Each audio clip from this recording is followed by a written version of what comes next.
Although this may seem a paradox, all exact science is dominated by the idea of approximation. Bertrand Russell.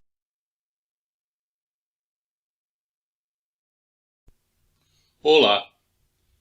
Nós fazemos aproximações constantemente.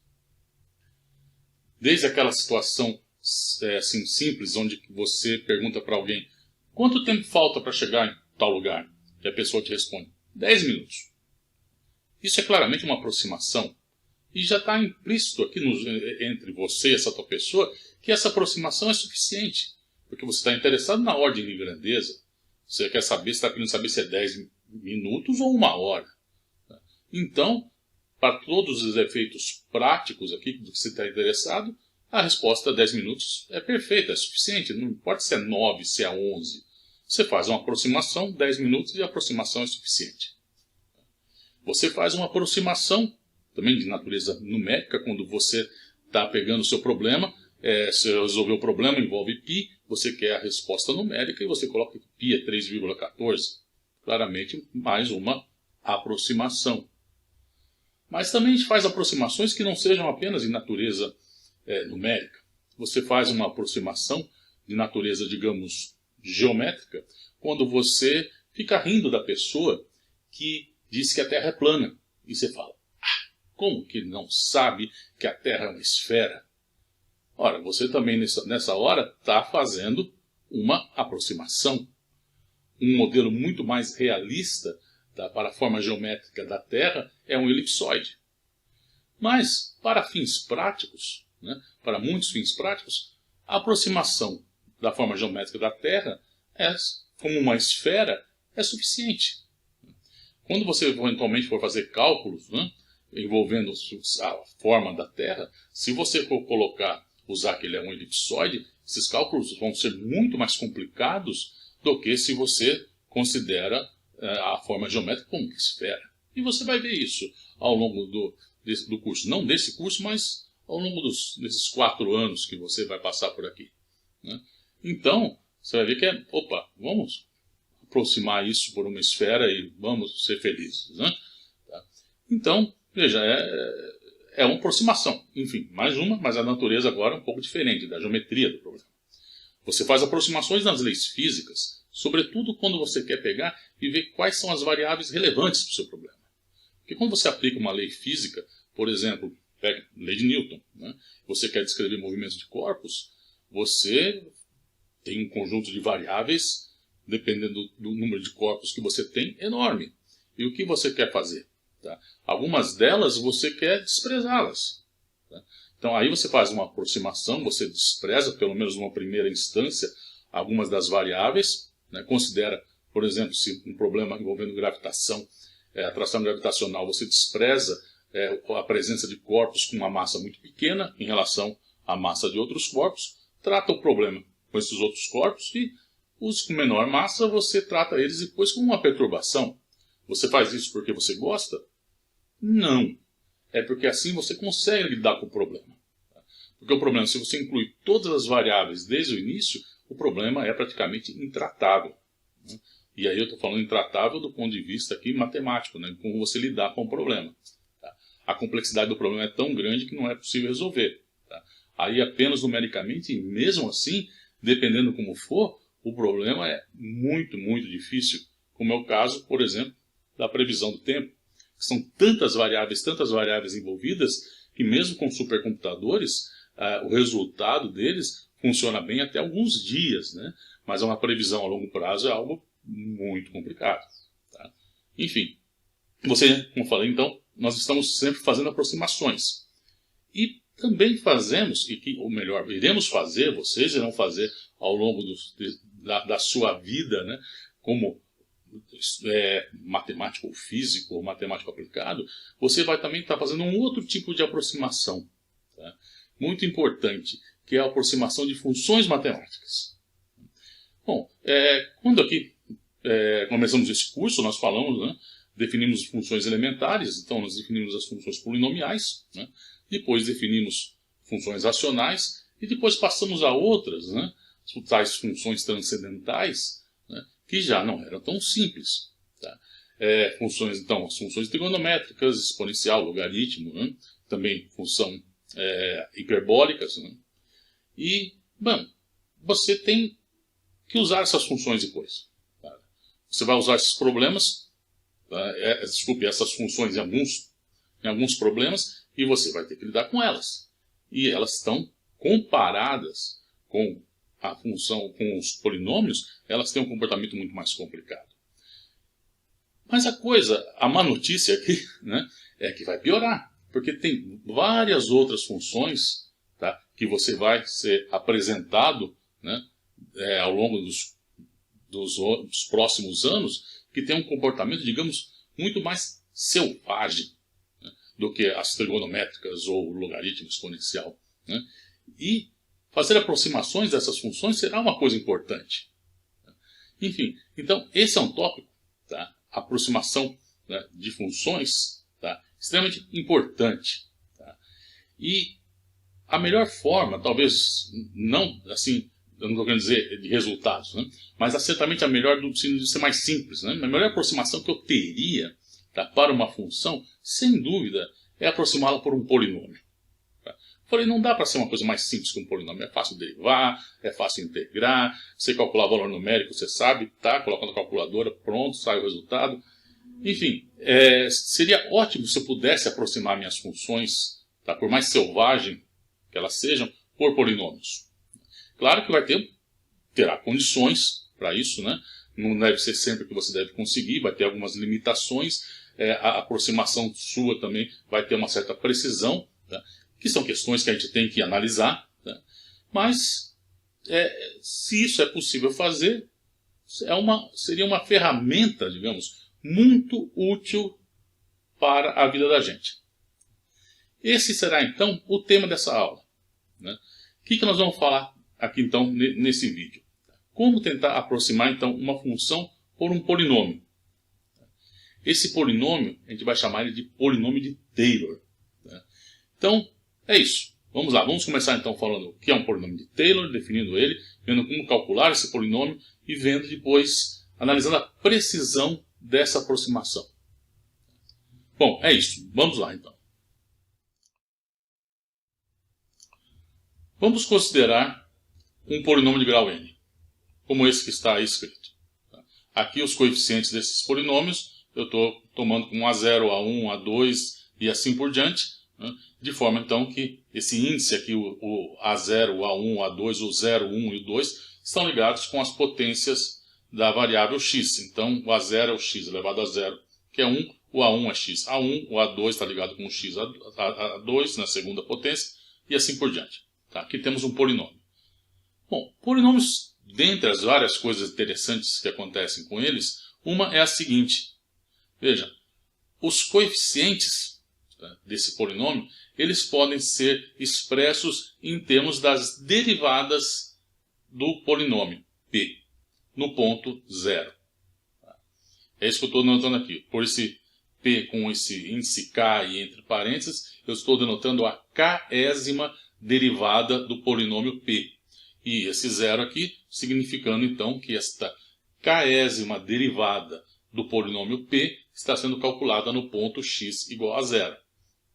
E ver que isso acontece é muito fácil. Tá? Porque, olha, primeira coisa, veja o que acontece aqui com x igual a 0. Toma x igual a 0 no polinômio. Tá? Nesse caso, o polinômio tem uma coisa interessante, principalmente o ponto x igual a 0, e quando você usa esse ponto, todos esses termos aqui, tá? O termo A1x, A2x e assim por diante, até o ANX, todos esses termos se anulam.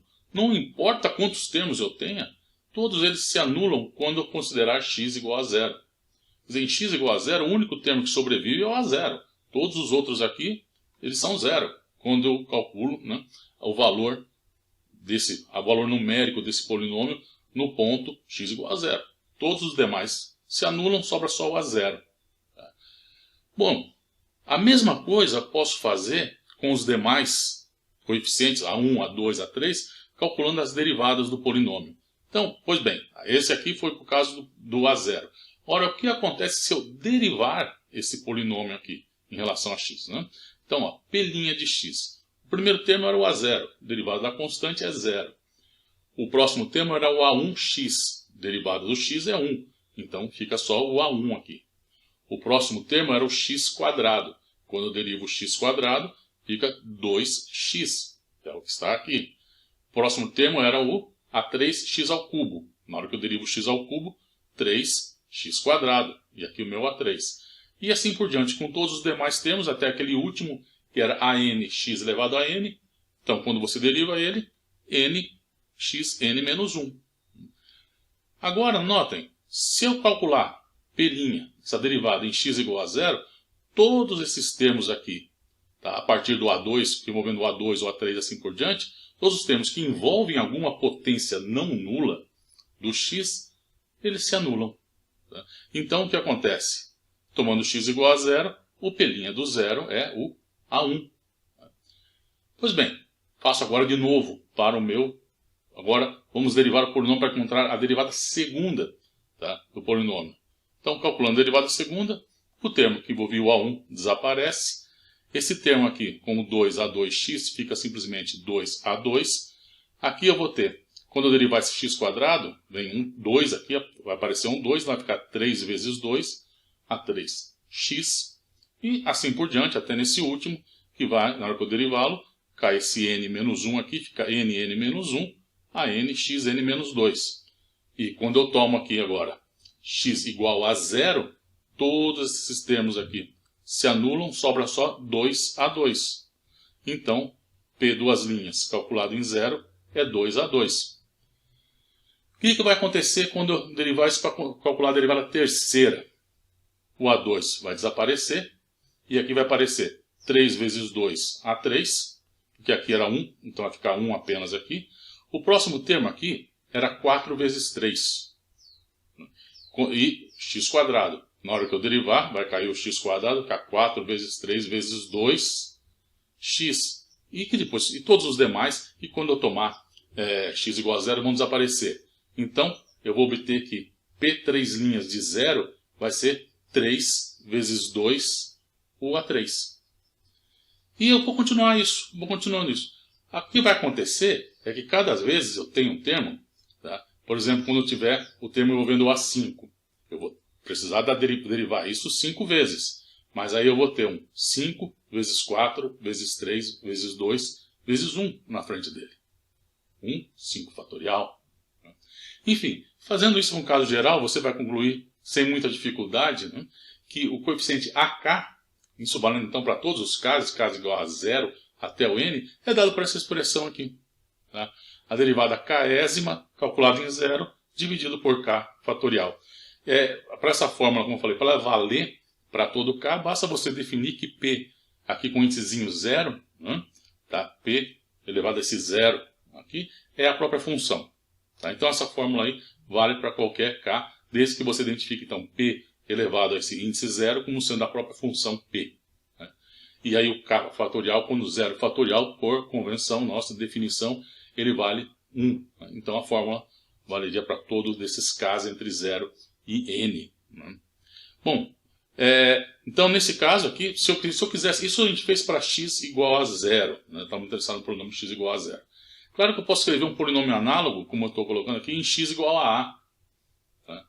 Só que, nesse caso, a forma conveniente de eu deixar a expressão, tá, é essa aqui. Quer dizer, o polinômio, tá, ele está em torno, escreve o polinômio em torno do ponto A. Né? Isso significa que as potências não serão potências de x, mas potências em x menos este A, o ponto A. Então a expressão do polinômio nesse caso é A0 mais A1, x menos A, mais A2, x menos A ao quadrado e assim por diante. Pois, uma vez escrito desse jeito, no lugar, se antes eu tomava x igual a 0 e aí eu anulava todas as potências de x, se agora eu tomar x igual a A, eu vou anular todas as potências de x menos A. X menos A, x menos A ao quadrado e assim por diante. Então, nesse caso, a mesma descrição que eu tinha feito, que eu falei acima, vale, só que agora é só trocar no lugar do 0 eu coloco A. Então esses coeficientes aqui, AK, podem ser obtidos a partir da derivada desta função p aqui, calculando a késima derivada e depois tomando o valor dessa késima derivada no ponto A. Então assim eu relaciono esses AKs aqui com o AK com as derivadas desse polinômio, tá, em torno do ponto A. Bom, com isso já podemos então, já dá para definir o que é um polinômio de Taylor. Então vamos considerar aqui uma função, tá, uma função para o qual todas as derivadas, né, de ordem 0, ordem 0 quer dizer a própria função, desculpe, né, então todas as derivadas de 1, 2, 3 até n, né, tá, isso aqui então, K aqui a gente está entendendo que é a própria função, né, tá, todas elas existem, tá, então existem, então nesse caso, se todas existem, eu vou definir AK, né, esse Azinho com índice K aqui, pela formulinha que a gente tinha visto ali, tá? Só que agora, não mais o polinômio. Agora de uma função qualquer. A gente viu, então, veja, você tem um polinômio, tá? Os coeficientes do polinômio podem ser escritos em termos das derivadas do polinômio no ponto em questão. Agora eu estou pegando não mais um polinômio, mas uma função qualquer. Uma função qualquer para a qual essas derivadas até a ordem n existem. Então, para esta função, eu vou definir este AK desta fórmula. Dessa forma aqui. Tá com uma fórmula idêntica, quer dizer, similar, né, à fórmula para o caso do polinômio. Tá? Então, aqui usando f. Então, nesse caso agora, com isso, eu defino um polinômio. Tá? Eu vou definir um novo polinômio aqui, tá? Com esses coeficientes dados por essa fórmula aqui. Tá? Então, esse polinômio é o que eu vou chamar do polinômio de Taylor de grau n de f no ponto A. Então, eu estou denotando aqui. Aqui, se eu quisesse uma notação um pouco mais precisa, eu deveria colocar aqui um P de n, A e f. Tá? Então, isso para indicar n, a ordem, né? Tá? O grau do polinômio, desculpe, o grau do meu polinômio. Tá? A, o ponto aonde eu estou escrevendo ele, em torno, né? Em que ponto que eu estou considerando, e também qual a função. Porque para diferentes funções eu tenho diferentes A0, A1, AN, e portanto um diferente polinômio. Tá? Então, só que aí a notação já ia ficar, né, muito carregada, né? Tá? Então, vamos deixar aí sem colocar, tá, o F aqui. Tá? Bom, nesse caso aqui, observações, né, que então, obviamente, como a fórmula, agora eu tenho um polinômio, né, tá? Então as derivadas desse polinômio vão me dar os coeficientes, e os coeficientes são dados por essa expressão. Como a fórmula da derivada do polinômio envolve um k fatorial, e aqui na definição desse AK também tem aqui um k fatorial, então a derivada desse polinômio vai me dar justamente as derivadas da função f no ponto A. Tá? Por causa que um k fatorial aparece o mesmo, né, nas duas fórmulas, então ele soma, então fica direto a identificação da derivada, da késima derivada desse polinômio no ponto A, com a derivada da função A. Tá? Uma outra coisa aqui importante observar, veja, eu estou escrevendo esse polinômio aqui em torno do ponto A, direto com a potência aqui, x menos A. Claro que eu posso pegar esse x menos A aqui, se eu uso aqui a fórmula do binômio de Taylor, desculpe, binômio de Newton, né? Se eu uso a fórmula do binômio de Newton aqui, eu abro essa expressão, né? E eu vou conseguir escrever este polinômio aqui, nesta fórmula aqui, dessa forma aqui, tá? Em termos das potências de x. Só que aí eu perco, tá, a identificação desse b aqui com as derivadas da função no ponto A. Tá? E o b não é mais identificado com isso. Esse b vai ser identificado com as derivadas do polinômio no zero. Tá? Mas aí precisa ver como se isso não é óbvio agora para a gente que isso tenha alguma relação com a derivada da função no zero. Outro problema aqui. Tá?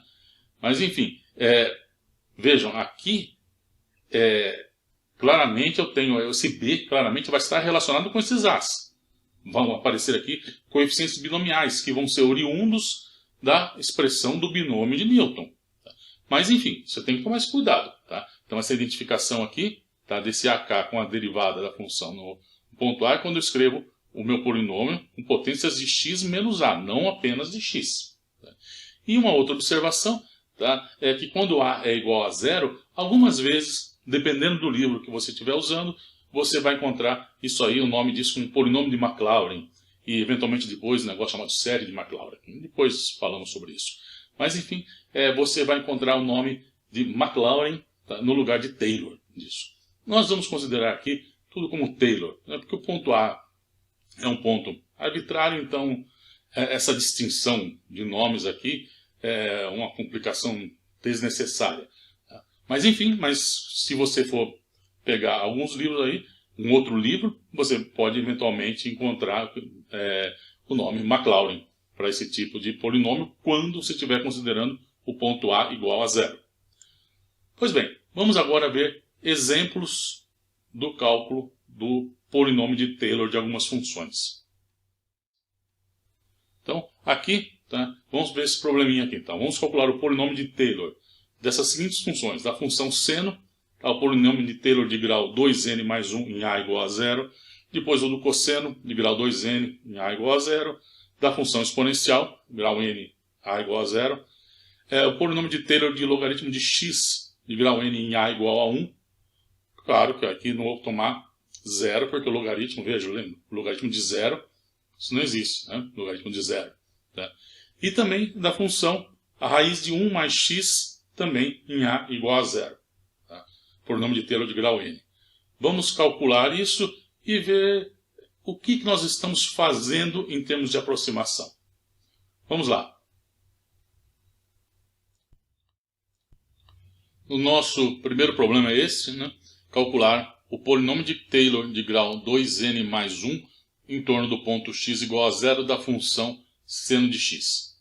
Então, para fazer isso, eu preciso encontrar os coeficientes do meu polinômio e os coeficientes do polinômio de Taylor são dados por essa expressão aqui. Então, eu preciso derivar a minha função f, né, e calcular o resultado no ponto zero. Depois divido pelo k fatorial aí. Tá? E esse aí, então, são os coeficientes do polinômio, como é no ponto x igual a igual a zero, então é simplesmente multiplicar isso por x elevado a 1k, nesse caso. Pois bem, então, vamos lá. Minha função seno de x é o f, então, no primeiro caso, para o a0, eu preciso saber meu f de zero. O seno em x igual a zero é zero, então o f de zero é zero.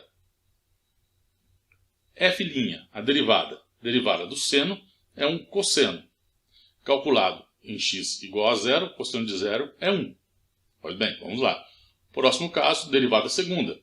Derivada segunda tem um cosseno, que era a derivada primeira. Derivada do cosseno é menos seno. Então, tenho aqui o meu menos seno. Calculado em x igual a zero, seno de zero é zero. Aqui está. Derivada agora terceira. A derivada segunda é menos seno. Derivada de seno é cosseno. Então, a derivada terceira é menos o cosseno de x.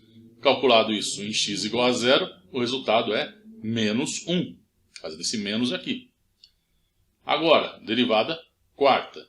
Derivada do cosseno é menos seno.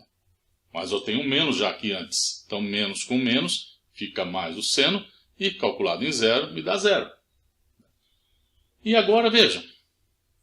Eu voltei onde eu estava. Porque, olha, seno, aqui o seno, minha função seno. Então, esse aqui, esse quarto termo aqui, é o mesmo que esse primeiro. Tá? Na hora que eu for agora calcular as minhas novas derivadas, então precisa derivar de ordem 5, 6, 7, 8, e essa mesma coisa vai se repetir, porque aqui seno era o que eu tinha aqui, na hora da função. Quando eu derivo, eu tenho um cosseno. Então aqui eu vou derivar, me dá um cosseno. Quer dizer, esses casos aí vão se repetir agora. Então, veja, a derivada quinta, o que vai dar? Vai ser a mesma coisa que aqui, que o caso do cosseno, da derivada primeira. Vai me dar 1.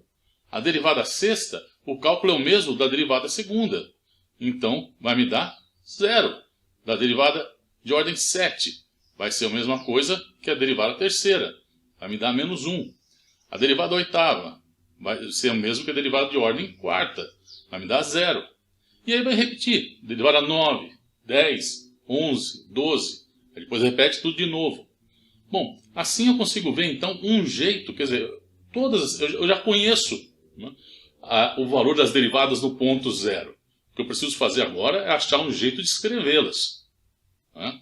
Então vamos ver isso. Olha, aqui, todas as derivadas, como a gente viu, todas as derivadas, olha, a função k igual a 0, k igual a 2, k igual a 4, k igual a 6, k igual a 8. Né? Todos eles, o valor da derivada me dá 0. Então eu vou escrever isso como, vejam, aqui f de ordem 2i, tá? No ponto 0 é 0, para i igual a 0, 1, 2. Né? Tá? São todos os expoentes são números pares. Todo número par é da forma 2 vezes um outro número inteiro. Tá? Então esse número inteiro eu estou denotando por i. Então essa potência par aqui é da forma 2i para i igual a 0, 1, 2, 3 e assim por diante. Tá? E os outros? Vamos olhar aqui. Ó. Derivada primeira é 1. Derivada terceira, menos 1. Derivada quinta é 1. Derivada sétima, menos 1. A derivada de ordem 9 vai ser 1. A derivada de ordem 11 vai ser menos 1. Então, o que está acontecendo? Todas elas, ou é mais 1 ou menos 1. Eu só preciso acertar agora, falar. Então, todas são dessa forma, mais ou menos 1. Tá? E para falar qual que é, se é o sinal positivo ou negativo, é que eu preciso ter esse cuidado. Voltando aqui, olha, derivada primeira, ó, quando a derivada é 1, o sinal é positivo. 3 é menos 1. Tá? Então, para levar isso em conta, nós podemos fazer isso aqui. Ó, tá? Eu vou escrever todo número ímpar é da forma 2i mais 1. Para i igual a 0, 1, 2, 3 e assim por diante. Os ímpares positivos. Né? Então, para i igual a 0, isso vale 1. Para i igual a 1, 2 vezes 1 mais 1, 3. I igual a 2, 5. E assim por diante. E aí, a gente viu que todos eram mais ou menos 1. Bom, o 1 está aqui. O 1, se ele está elevado a...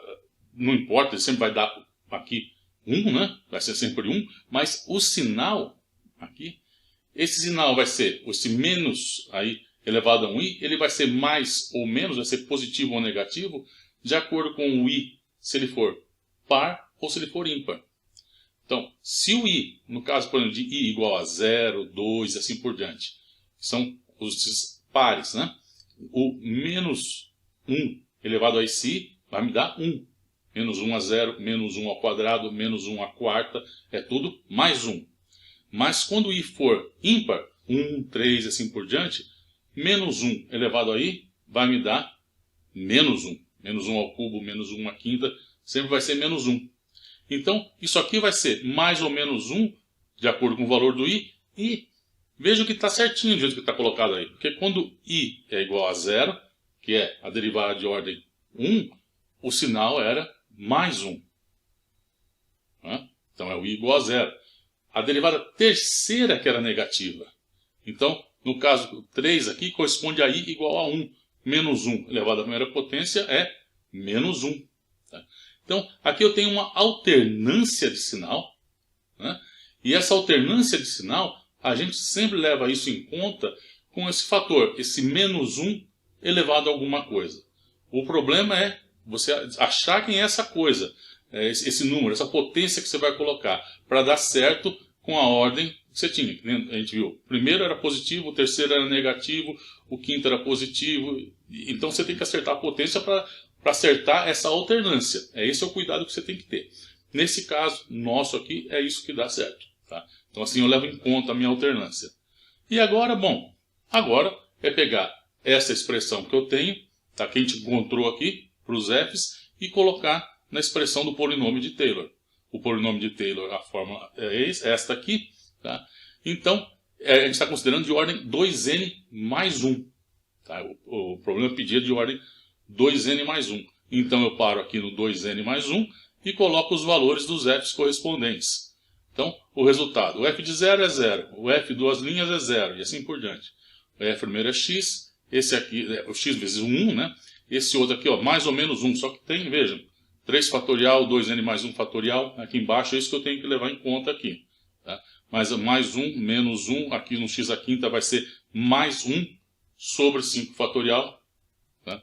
E assim por diante, até esse último aqui, que é o menos 1 a n, tá? Dependendo do n que eu estou considerando, e aqui dividido por esse 2n mais 1 fatorial aqui. Bom, Então, vamos ver, então, essa aqui é a expressão, tirando os termos, esses zeros aqui, os termos pares aqui, tá? Veja que aqui eu escrevi ele, tá? De tal forma que aqui só as potências ímpares estão entrando. Tá? As potências pares não aparecem nessa expressão aqui. Ó, tá? De fato, ó, K igual a 0, já aparece x à primeira. Tá? K igual a 1, x ao cubo. Né? 1 aqui, fica o sinal negativo, 1 vezes 2 mais 1, 3 fatorial, e assim por diante. Então, aqui eu estou resumindo essa expressão de cima sem levar em conta esses valores de zero aqui, porque ficar escrevendo somando zero não leva a nada, né? Tá. Bom, então, esta aí é a expressão para o meu polinômio de Taylor de grau 2n mais 1 no ponto x igual a 0 da função seno. Vamos ver agora como é o gráfico desses polinômios. Este aqui é o gráfico da função seno. Pois bem, o polinômio de Taylor de grau 1. Tá? Pega o grau 1. Então, para o polinômio de Taylor de grau 1, a gente viu que ele é x. O polinômio de Taylor é x menos x ao cubo sobre 3 fatorial mais x à quinta sobre 5 fatorial e assim por diante. O de grau 1, eu paro nesse termo de ordem 1. E o termo de ordem 1 é x. Então, esse é o polinômio de Taylor. Vejam uma coisa.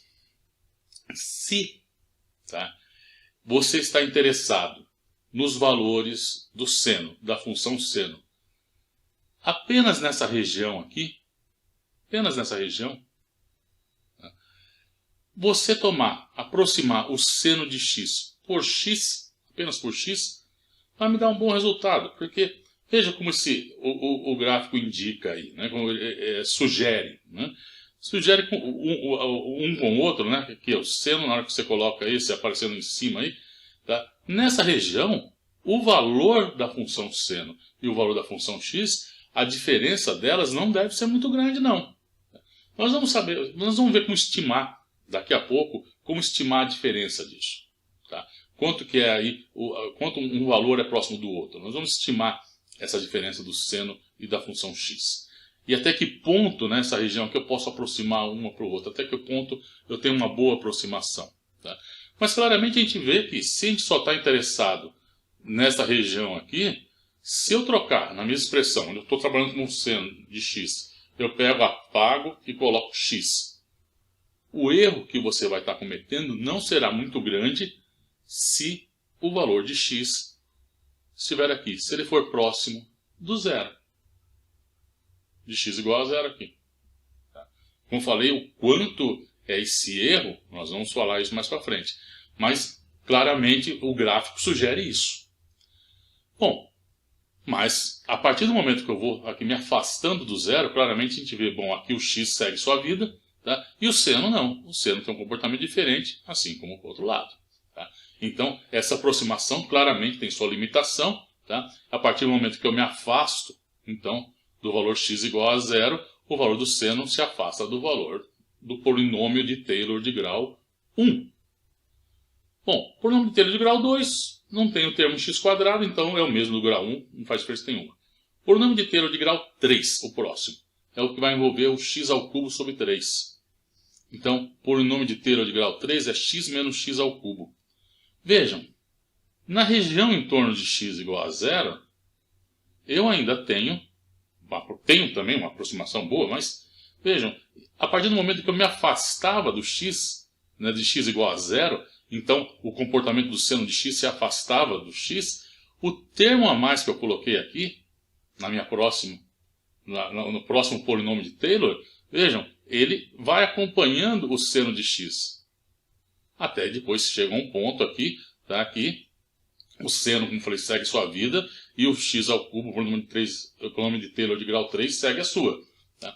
Mas vejam, se eu quero aproximar, tá? Se eu estou lá, minha expressão com o seno de x, se eu estou interessado só nesse intervalo aqui, bom, então seno de x igual a x, eu podia apagar seno de x e colocar x, que a aproximação seria boa.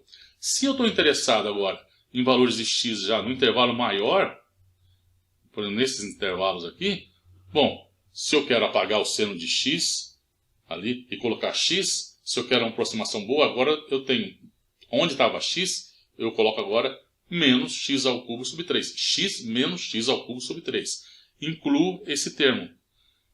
Então, aonde eu apaguei o seno, se eu colocar agora x menos x ao cubo sobre 3, eu tenho uma aproximação boa dentro desse intervalo aqui. Bom, mas como a gente está vendo, depois de um certo ponto, o seno segue sua vida e o polinômio de Taylor o polinômio de Taylor de grau 3 segue a sua vida. Caminhos diferentes. Mas se eu ainda quero ter uma aproximação boa, vamos agora para o polinômio de Taylor de grau 5. Veja o polinômio de Taylor de grau 5.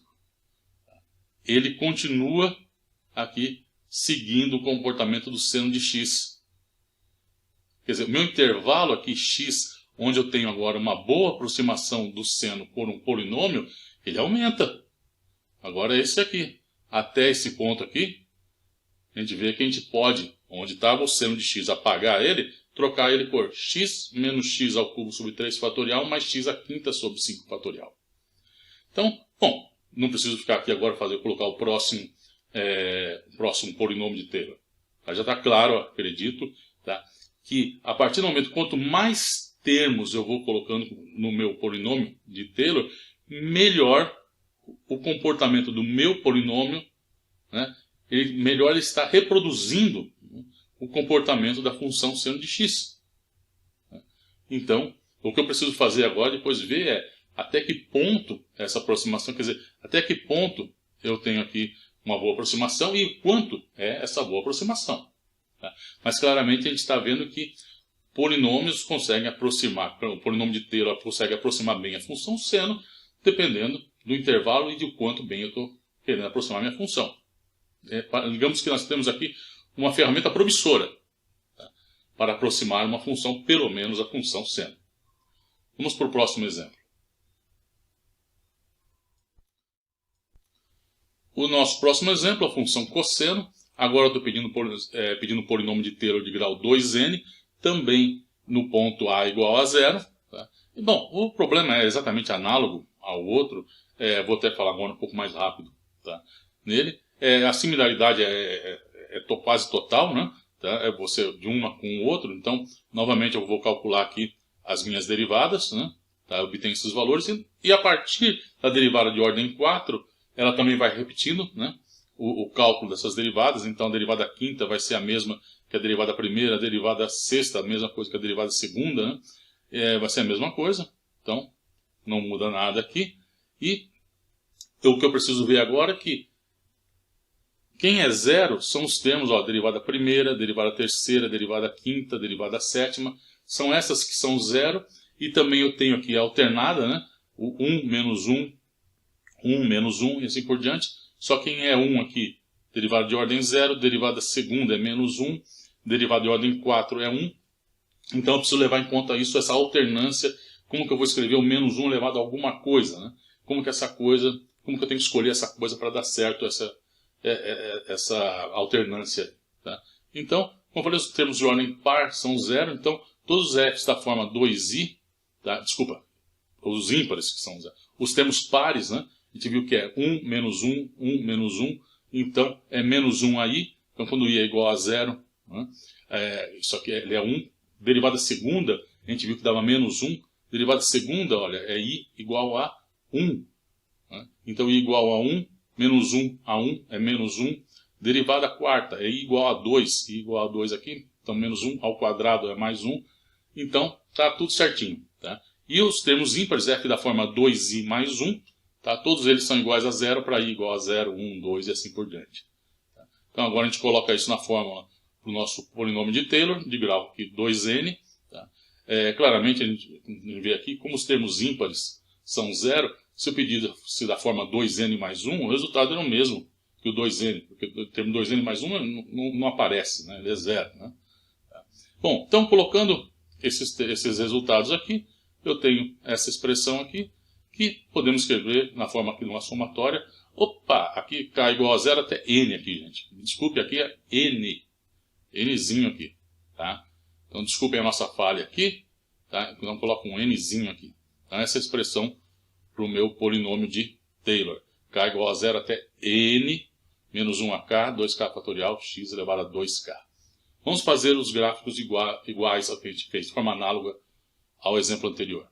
Aqui temos o nosso cosseno de x. O primeiro polinômio meu aqui é o de grau zero, né? Para n igual a zero, então é uma função constante, é o 1. Vejam, ela fornece, né, uma aproximação, essa minha função 1 fornece uma aproximação para cosseno de x para valores de x muito próximos aqui do zero.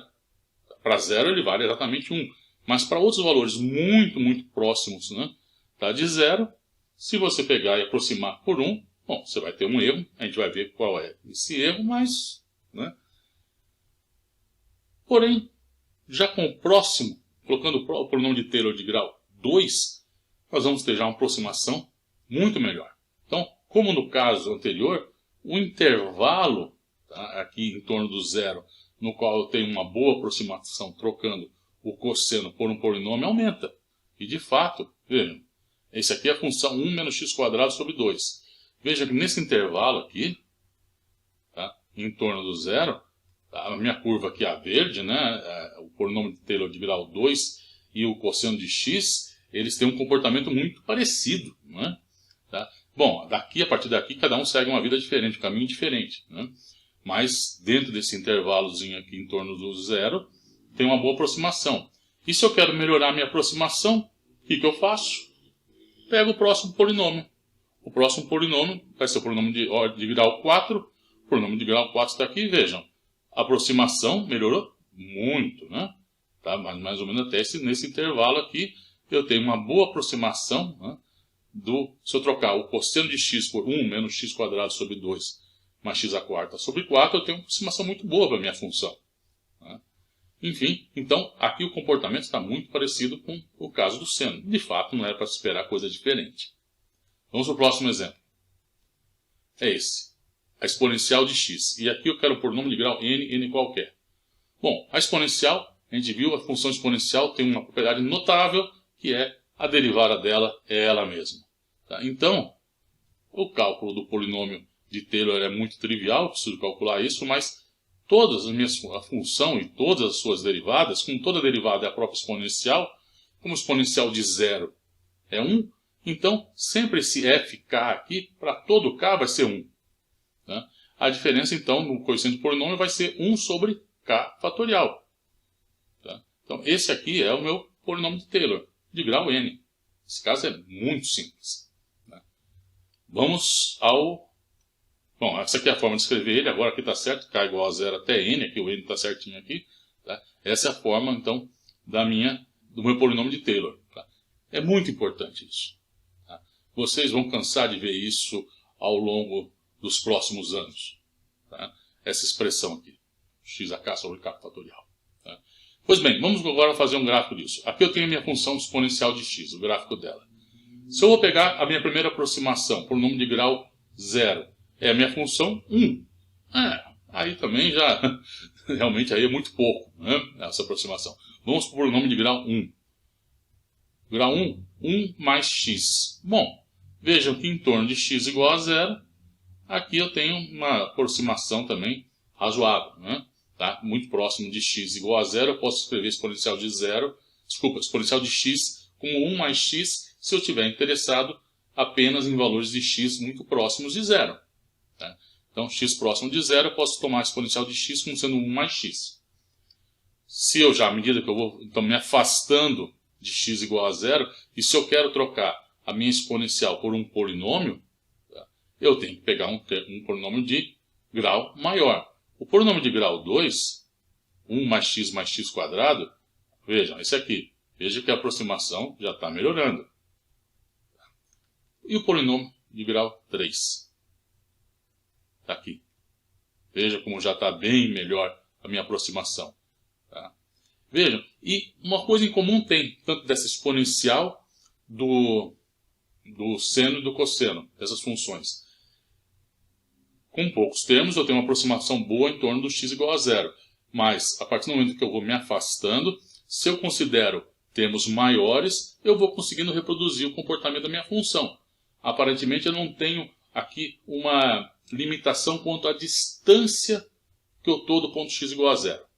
Tá? Aparentemente, pelo que a gente está vendo aqui nesses exemplos, a distância que eu estou do ponto x igual a zero não está sendo um problema. Basta eu tomar um termos de ordem maior no meu polinômio de Taylor que eu consigo reproduzir razoavelmente bem o comportamento da minha função. Vamos para o próximo exemplo. Aqui queremos encontrar o polinômio de Taylor de grau n em torno do ponto a igual a 1, né, da função logaritmo de x. Pois bem, fórmula de Taylor para os coeficientes de Taylor. Preciso então primeiro do meu f de 1. F de 1, então, logaritmo de x no ponto 1, que é 0. Agora, derivada do logaritmo 1 sobre x no ponto 1, que é 1. Derivada segunda, então 1 sobre x, derivo 1 sobre x, vai me dar menos 1 sobre x quadrado, né? 1 sobre x, x a menos 1, cai o menos 1, fica menos x a menos 2, então 1 sobre x ao quadrado, que no ponto 1 me dá menos 1. Derivada terceira, vou derivar o x, 1 sobre x quadrado, então é x a menos 2, cai o sinal cai menos 2, que com o menos que eu tenho aqui, fica mais 2, e aqui um x ao cubo, em x igual a 1, isso dá 2. Derivada quarta, é um x a menos 3, cai menos 3, então menos 2 vezes 3, com x à quarta, em x igual a 1, menos 2 vezes 3. Derivada de ordem 5, então eu tenho um x aqui a menos 4 no numerador, derivo, então vai ficar menos, com esse menos aqui vai ficar 1 mais, vai ficar 2 vezes 3 vezes 4, x à quinta, em x igual a 1, me dá 2 vezes 3 vezes 4 e assim por diante. Então, aqui dá para perceber que eu posso ter um padrão aqui e eu posso escrever isso usando a função fatorial, que olha, 3 eu tenho aqui 2, que é 2 fatorial, 2 eu tenho 1, que é 1 fatorial, 1 eu tenho 1, mas 0 fatorial é 1. Né? Aqui eu tenho 4, 2 vezes 3, que é um 3 fatorial, 5 eu tenho um 4 fatorial, então a gente vê que uma derivada de ordem k vai me aparecer um k menos 1 fatorial. E eu tenho aqui uma alternância de sinal. Derivada primeira é positivo, derivada segunda é negativo, derivada terceira tem um sinal positivo, derivada quarta é negativo. Então, eu tenho uma alternância de sinal, mais ou menos 1, da seguinte forma. Quando é 1, ele é positivo, 2 é negativo, 3 ele é o positivo, 4 ele é negativo. Então, se eu colocar isso como sendo um menos 1 elevado, tá, com o número, tem que ter olha, 1 é positivo, 2 é negativo. Ora, eu posso escrever isso como uma forma menos 1 elevado a k mais 1 ou k menos 1, aí tanto faz, tá? Porque qualquer um dos dois vai dar certo. Então, com isso eu tenho que a derivada késima, aqui no ponto 1, aqui meu k menos 1 fatorial, e aqui eu escrevi isso com menos 1 a k mais 1. Então, de fato, 1 mais 1, 2, menos 1 ao quadrado, positivo. K igual a 2, 2. K mais 1 dá 3, menos 1 ao cubo, negativo. 2, negativo. Pode ver que com os outros casos também dá tudo certo. Tá? Então, essa expressão aí, para mim, é a derivada de ordem k no ponto 1. Então, agora vamos para a fórmula do polinômio de Taylor, que é esta aqui. Eu acabei de calcular essas derivadas, então colocando o valor que a gente acabou de encontrar, o f de 1 é 0, aqui é 1, com x menos 1, esse aqui deu menos 1 fatorial, o próximo aqui era mais 2 fatorial. O termo genérico, tá? Esse aqui já dá para a gente ver o que vai dar aqui. Tá? Vejam, aqui a gente pode fazer o seguinte. Eu tenho n menos 1 fatorial no numerador e n fatorial no denominador. Então, como n fatorial é n vezes n menos 1, tá? Um termo dessa forma aqui, um termo típico deles, desse polinômio, vou cancelar esse n menos 1 com o n menos 1 que aparece aqui embaixo se eu escrever o n fatorial como n menos 1. Então vai sobrar só um n no denominador. Com isso, a expressão nossa pode ser escrita dessa forma aqui. Tá? Então, como eu falei, n menos 1 fatorial com n fatorial, esse n aqui embaixo. Mesma coisa com os demais termos, por isso já não tem mais o fatorial. E, bom, de uma forma compacta, né, a gente pode escrever então a expressão do polinômio de Taylor dessa forma aqui. Vamos agora colocar isso, ver como ficam essas expressões num gráfico, como fizemos nos casos anteriores. Então aqui temos a função logaritmo. Vamos pegar então o polinômio de Taylor de grau 1. é x menos 1.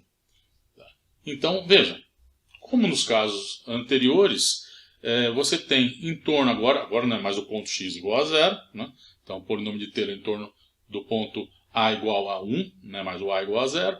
Então, em torno do x igual a 1, né? No caso agora, tá? A gente vê que a gente tem em torno desse ponto uma aproximação razoável, né? Então, onde está o logaritmo de x, eu posso escrever isso aí como x menos 1, que eu tenho até uma coisa razoável até, né? Tá? Então, de fato, x positivo dá positivo, x negativo dá negativo. Bom, é uma aproximação, tá, razoável para logaritmo de x, escrevê-lo como x menos 1 em torno do ponto 1. Tá? Então, até aqui, nem um pouco diferente dos casos anteriores. Vamos tentar melhorar um pouco essa aproximação, né? Tá? Então, incluindo agora, então, como fizemos nos outros casos, incluindo um termo de ordem maior. Então, o polinômio de Taylor de grau 2, eu coloco esse termo a mais aqui, o x menos 1.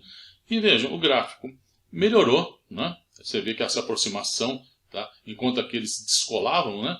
A função logaritmo e o polinômio de Taylor de grau 1, tá? Até aqui era uma boa aproximação, depois eles se descolavam, mas a próxima aproximação aqui, melhorava a minha situação, né? Você vê que eu tenho uma aproximação que eu posso ir um pouquinho, posso me afastar um pouco mais do ponto a igual a 1.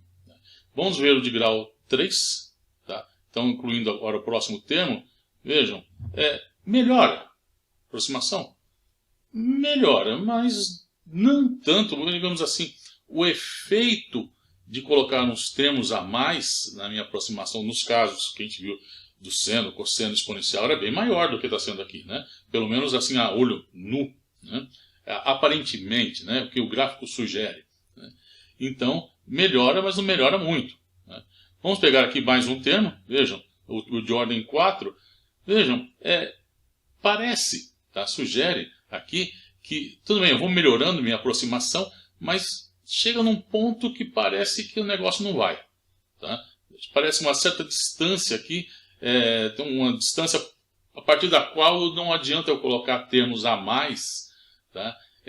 Na minha aproximação polinomial aqui, que ela não melhora muito, tá? Então eu tenho um intervalo aqui, então nesse intervalo a aproximação é boa, mas depois parece que não vai, tá? Bom, não podemos esperar sempre que tudo seja um mar de rosas, né? Tá? Aparentemente parece ter um problema, mas isso depois não tem que ver com saber cuidar. Também, se pudesse sempre fazer isso, não teria outras funções, né? Matemática além de polinômio, se eu pudesse aproximar tudo por polinômio, né? Então, em qualquer ponto, né? Tá. Então, parece que aqui temos as coisas parece que não são assim tão, como eu falei, não é um mar de rosas tão como parecia ser nos casos anteriores. Vamos ver mais um exemplo. Era esse. Outro exemplo era esse. A raiz de 1 mais x. Tá? Bom, aqui o cálculo é um pouquinho mais chato do que nos outros, né? Mas nada que a gente não saiba fazer, né? Então, o valor da função aqui, eu estou pondo o nome de Taylor de grau n em 0. Então, aqui no 0, isso dá 1. Depois eu tenho que derivar. Então, aparece esse meio. 1 mais x, meio menos 1 em 0. Dá meio. Depois, o próximo termo, eu vou ter meio menos 1.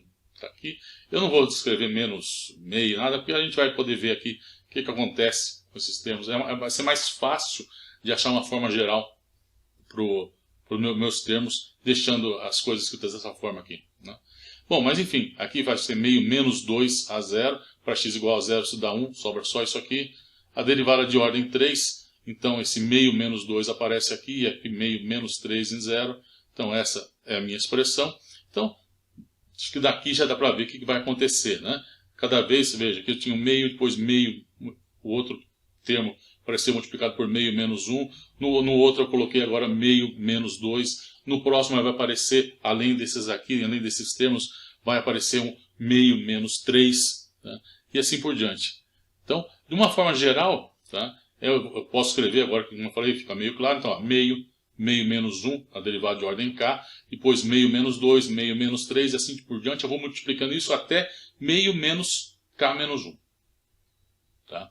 Então veja, de fato, olha, 3 era 2, derivada 2 é 1. Então, quando for derivada de ordem k, eu vou parar no k menos 1. Né?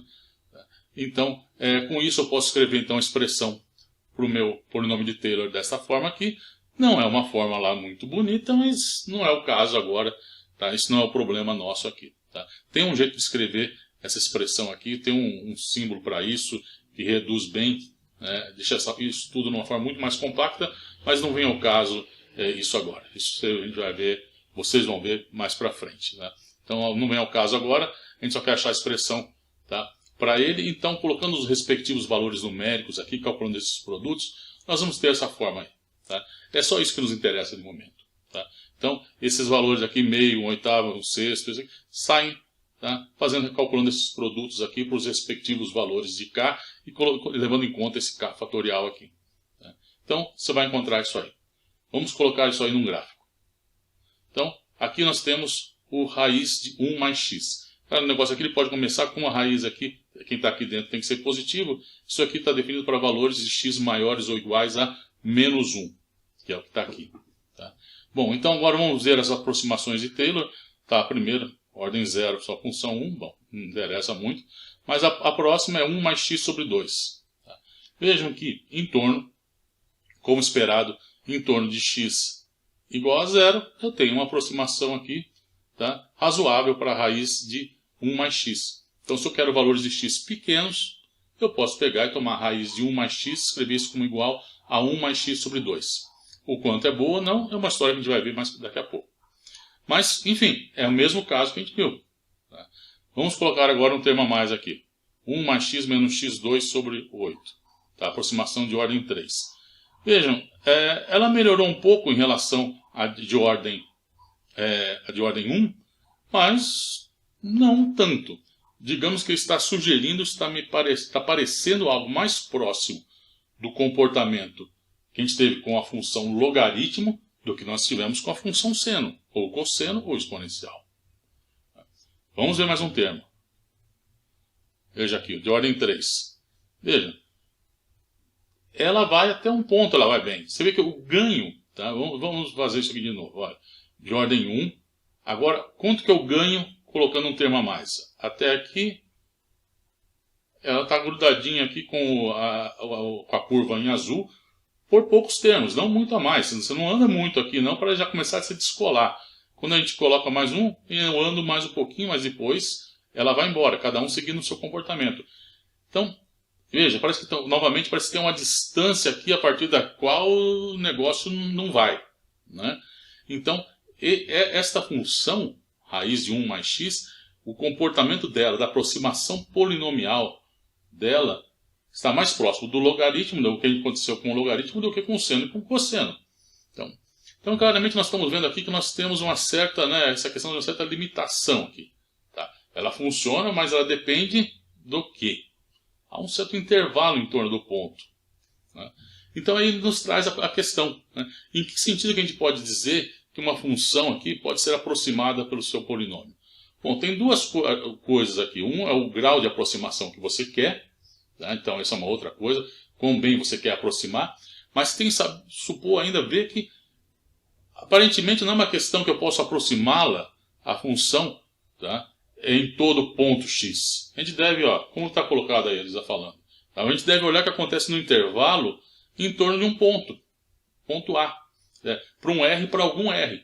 Então, aparentemente eu tenho um R aí. Quer dizer, a aproximação vai ser boa ou não, dependendo de quem é esse R. Tá?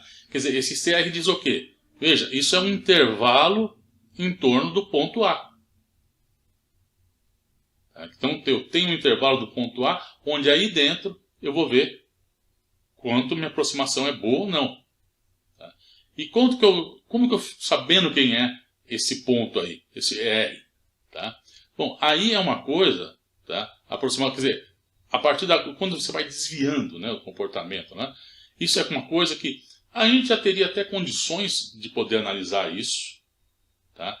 A gente já teria até condições de analisar, para encontrar quem é esse R, tá? Porque a gente já sabe o limite, né?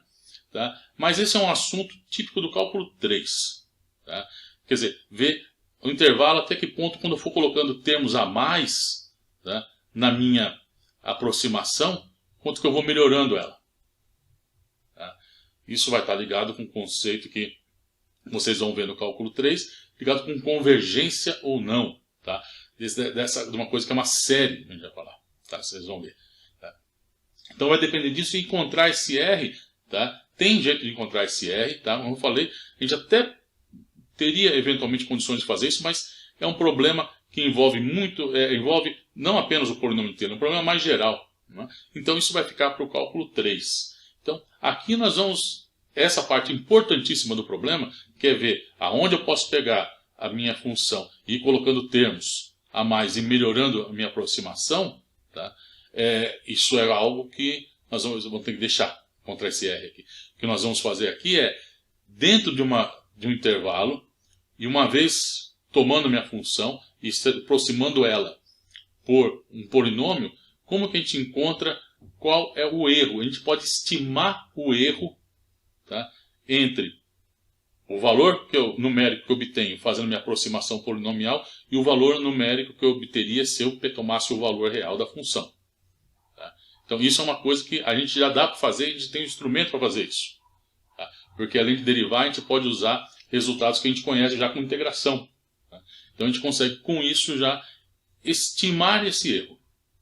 Tá? Então uma parte desse problema a gente pode fazer. E essa outra aí de ver aonde que eu vou pegar esses intervalos aí, tá? Para distinguir casos, né, como o seno e cosseno, o logaritmo, né? Isso vai ficar para o cálculo 3. Então vamos ver como que a gente pode então estimar esse erro, tá, entre o valor da função e a sua aproximação polinomial. Vamos começar comparando a diferença entre a função e sua aproximação, né, e a sua série de Taylor, né, em relação a x menos a e suas potências. Tá? X menos a está medindo então a distância em relação ao ponto onde estou tomando a série. Tá? E a gente vê que isso é um bom parâmetro, porque quanto menor isso for esse x menos a, quanto menor for essa distância, melhor. A gente viu, pelo menos isso sugeriu os gráficos que a gente fez, nós esboçamos, sugeriam que melhor era a minha aproximação. Não é? Então vamos comparar isso com relação a x menos a. Então vamos pegar primeiro aqui o polinômio de Taylor de grau 1, no torno do ponto A de uma função f de x. Esse aqui é a expressão do meu polinômio de Taylor. E vamos calcular então essa relação aqui entre os dois. Vamos calcular esse quociente. Então a diferença entre a função e o polinômio de Taylor, tá, de grau 1, em relação a x menos a. Então a relação um no outro, eu divido um pelo outro, né? E vamos ver o que acontece com isso quando eu me aproximo do ponto x igual a a. Então aqui está a expressão, tá, f de x, o polinômio de Taylor de grau 1 está aqui. Tá? E isso para x igual a a, o que acontece com esse limite? Vejam, o denominador é 0 e no numerador, o que acontece? Ó, aqui eu vou ter, quando x for igual a f de a menos f de a, né? E aqui x menos a é 0. E aqui f de a menos f de a também é 0. Então eu tenho 0 sobre 0. Tá? Eu tenho então uma coisa indeterminada. Mas é a típica situação onde eu posso usar a regra de L'Hopital. Né? Então se eu usar L'Hopital aqui, então uso aqui no numerador, eu vou ter f' de x, f de a é uma constante, então a derivada é 0. E aqui eu vou ter a derivada de x menos a, que é 1, então vai ser f' de x menos f' de a.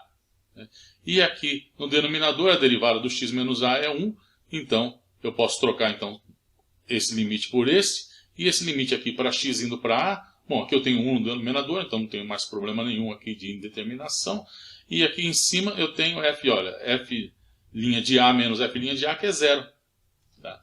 Então, esse quociente aí, dessas diferenças, quando o x tende para a, é 0. Vamos ver o que acontece quando eu pegar aqui x menos a ao quadrado. Tá? X menos a ao quadrado. Então, x menos a ao quadrado. Novamente tem uma situação, quando eu pego aqui então, uso a expressão aqui para o polinômio de Taylor de grau 1, para x igual a, o numerador dá 0 e o denominador também dá 0. Tá? Então, nessa situação, vamos lá, vamos usar então, novamente, a regra de L'Hopital.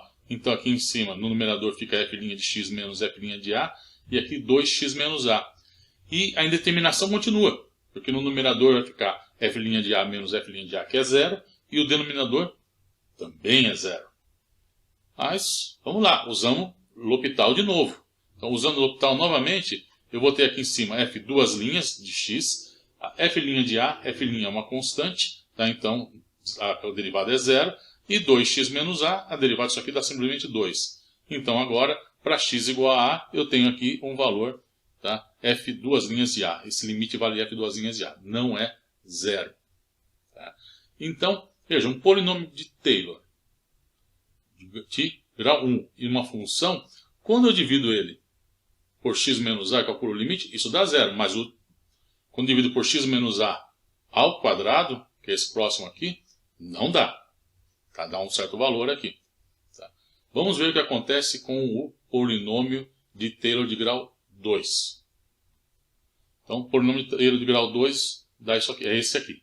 Tá? Então, de novo, vamos lá agora, fazendo o mesmo cálculo com o polinômio de grau 2. Então, dividido em relação a x menos a, aqui eu tenho a expressão, então coloquei aqui a expressão do meu polinômio de Taylor, aqui o x menos a, e para x indo para a, tanto o numerador como o denominador dão zero. Aqui fica ó, f de a menos f de a, que é zero, x menos a é zero, x menos a é zero aqui, e aqui também x menos a. Então, regra de L'Hopital. Usando o L'Hopital uma vez, então, f' de x menos f' de a, tá? Esse termo aqui, esse f de a desaparece, esse aqui a derivada é 1, e aqui 2, com esse 2 cancela, então fica só f duas linhas de a, x menos a, e o denominador dá 1. Calculando isso para x igual a, esse termo desaparece, fica f' de a menos f' de a dividido por 1, 0 dividido por 1, 0. Tá? Para x menos a ao quadrado, então faço a mesma coisa, novamente eu tenho uma indeterminação 0 sobre 0, uso o L'Hopital, me dá isso aqui, tá? E novamente eu tenho 0 sobre 0, x indo para a, isso é 0, fica f' de a menos f' de a, que é 0, aqui o denominador é 0, mas usamos o L'Hopital de novo. Usando o L'Hopital de novo, me dá isso. Para x indo para a, isso dá 0. Tá? Então, no caso anterior, quando era o polinômio de grau 1, esse termo aqui já não dava 0. Tá? Mas aqui ele dá, com o polinômio de grau 2. Se eu usar agora o polinômio de grau 3, o que vai acontecer? Opa! Aqui, desculpa, aqui, o polinômio de grau 3, agora sim, desculpa. Tá. Em relação ao polinômio de grau 3 aqui, x menos a ao cubo. Então, colocando aqui, novamente, eu tenho 0 sobre 0. Uso o L'Hopital uma vez, aqui em cima eu vou continuar tendo 0, e aqui embaixo novamente tenho 0. Então, L'Hopital de novo. Então, aqui, ó, esse termo desaparece, fica f duas linhas de x menos f duas linhas de a. Tá, aqui eu usei de novo, fica 2 vezes 3, x menos a. Ora, dá 0 sobre 0 de novo. Tá? Então, L'Hopital mais uma vez, e aí vai ficar, essa derivada é 0, aqui fica f3 linhas, x menos a, que a derivada é 1, fica f3 linhas de x sobre 6, então para x indo para a, f3 linhas de a em relação a 3 fatorial. Então, agora, quando eu estou usando o polinômio de grau 2, quando eu dividir por x menos a, o limite dava 0. X menos a ao quadrado, o limite dava 0. X menos a ao cubo, não. Aí já não. Tá? Bom, com isso, teorema, que é a generalização disso que a gente acabou de ver. Tá? Então, se eu tenho uma função, tá, para o qual a derivada késima, tá, ela existe, e aqui eu posso definir então o meu polinômio de Taylor, então, e definindo então o polinômio de Taylor de grau f. Nesse ponto, então, esse é meu polinômio de Taylor. O que acontece? Tá? O limite para x indo para a de f de x menos pn de o polinômio de grau n até x menos a, isso é 0.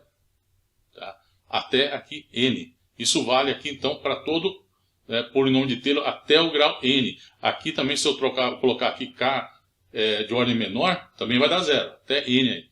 Tá? Então, esses limites aqui sempre dão 0 para todo n aqui. Tá? Para esses polinômios de Taylor. Tá? E com isso, isso me leva a uma definição. Tá? Que é essa que está aí.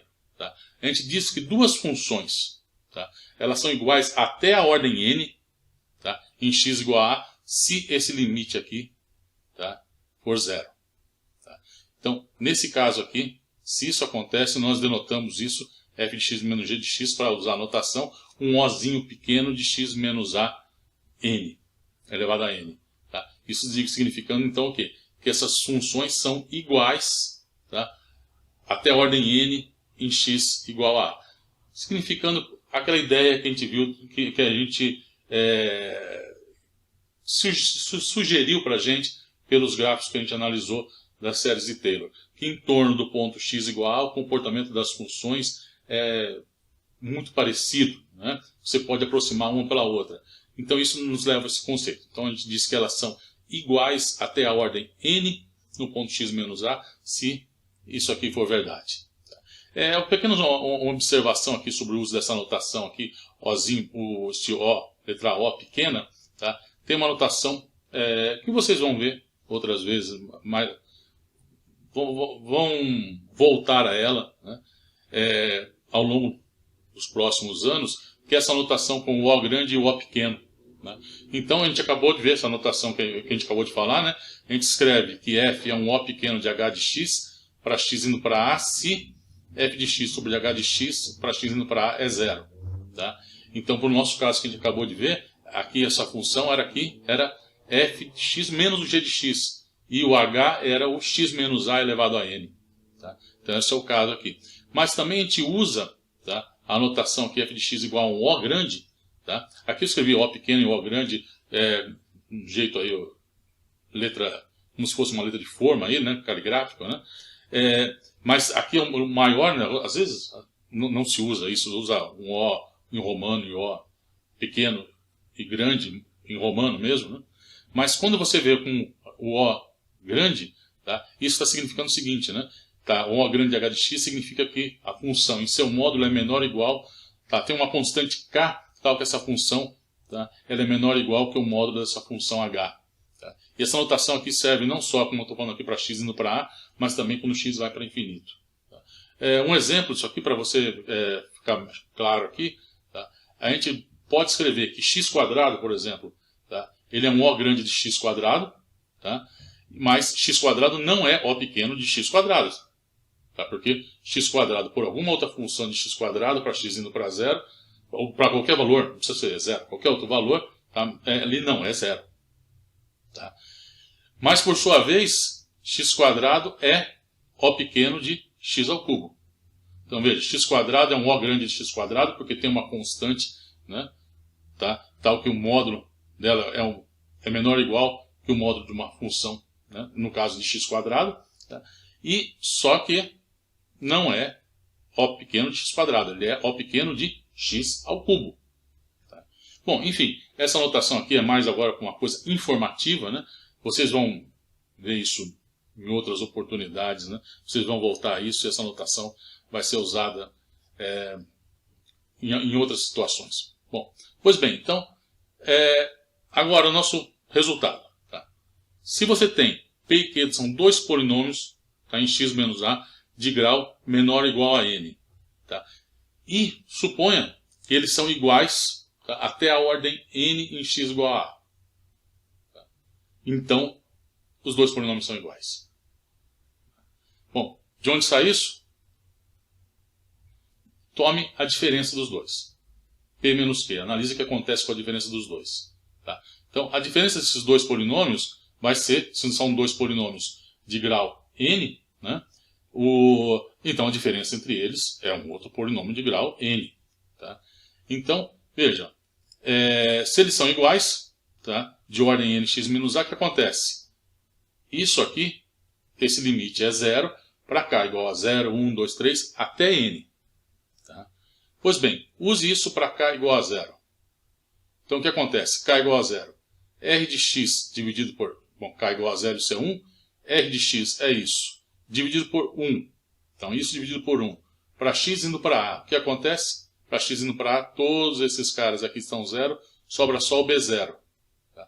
Bom, então, se isso é 0, né, a informação, eles são iguais até a ordem n, então significa que esse limite aqui é 0, então B0 tem que ser 0. Vamos para k igual a 1. Tá aqui, então, eu já tirei fora o meu B0, né, B0 é 0, então coloquei então meu R dessa forma. Então agora para k igual a 1. K igual a 1 fica R de x sobre x menos a. Então pego isso aqui, divido por x menos a. vai sobrar o quê? B1 mais os próximos termos são potências de x, que quando eu calculo para x indo para zero, todas as outras potências vão se anular e vai sobrar só o meu B1.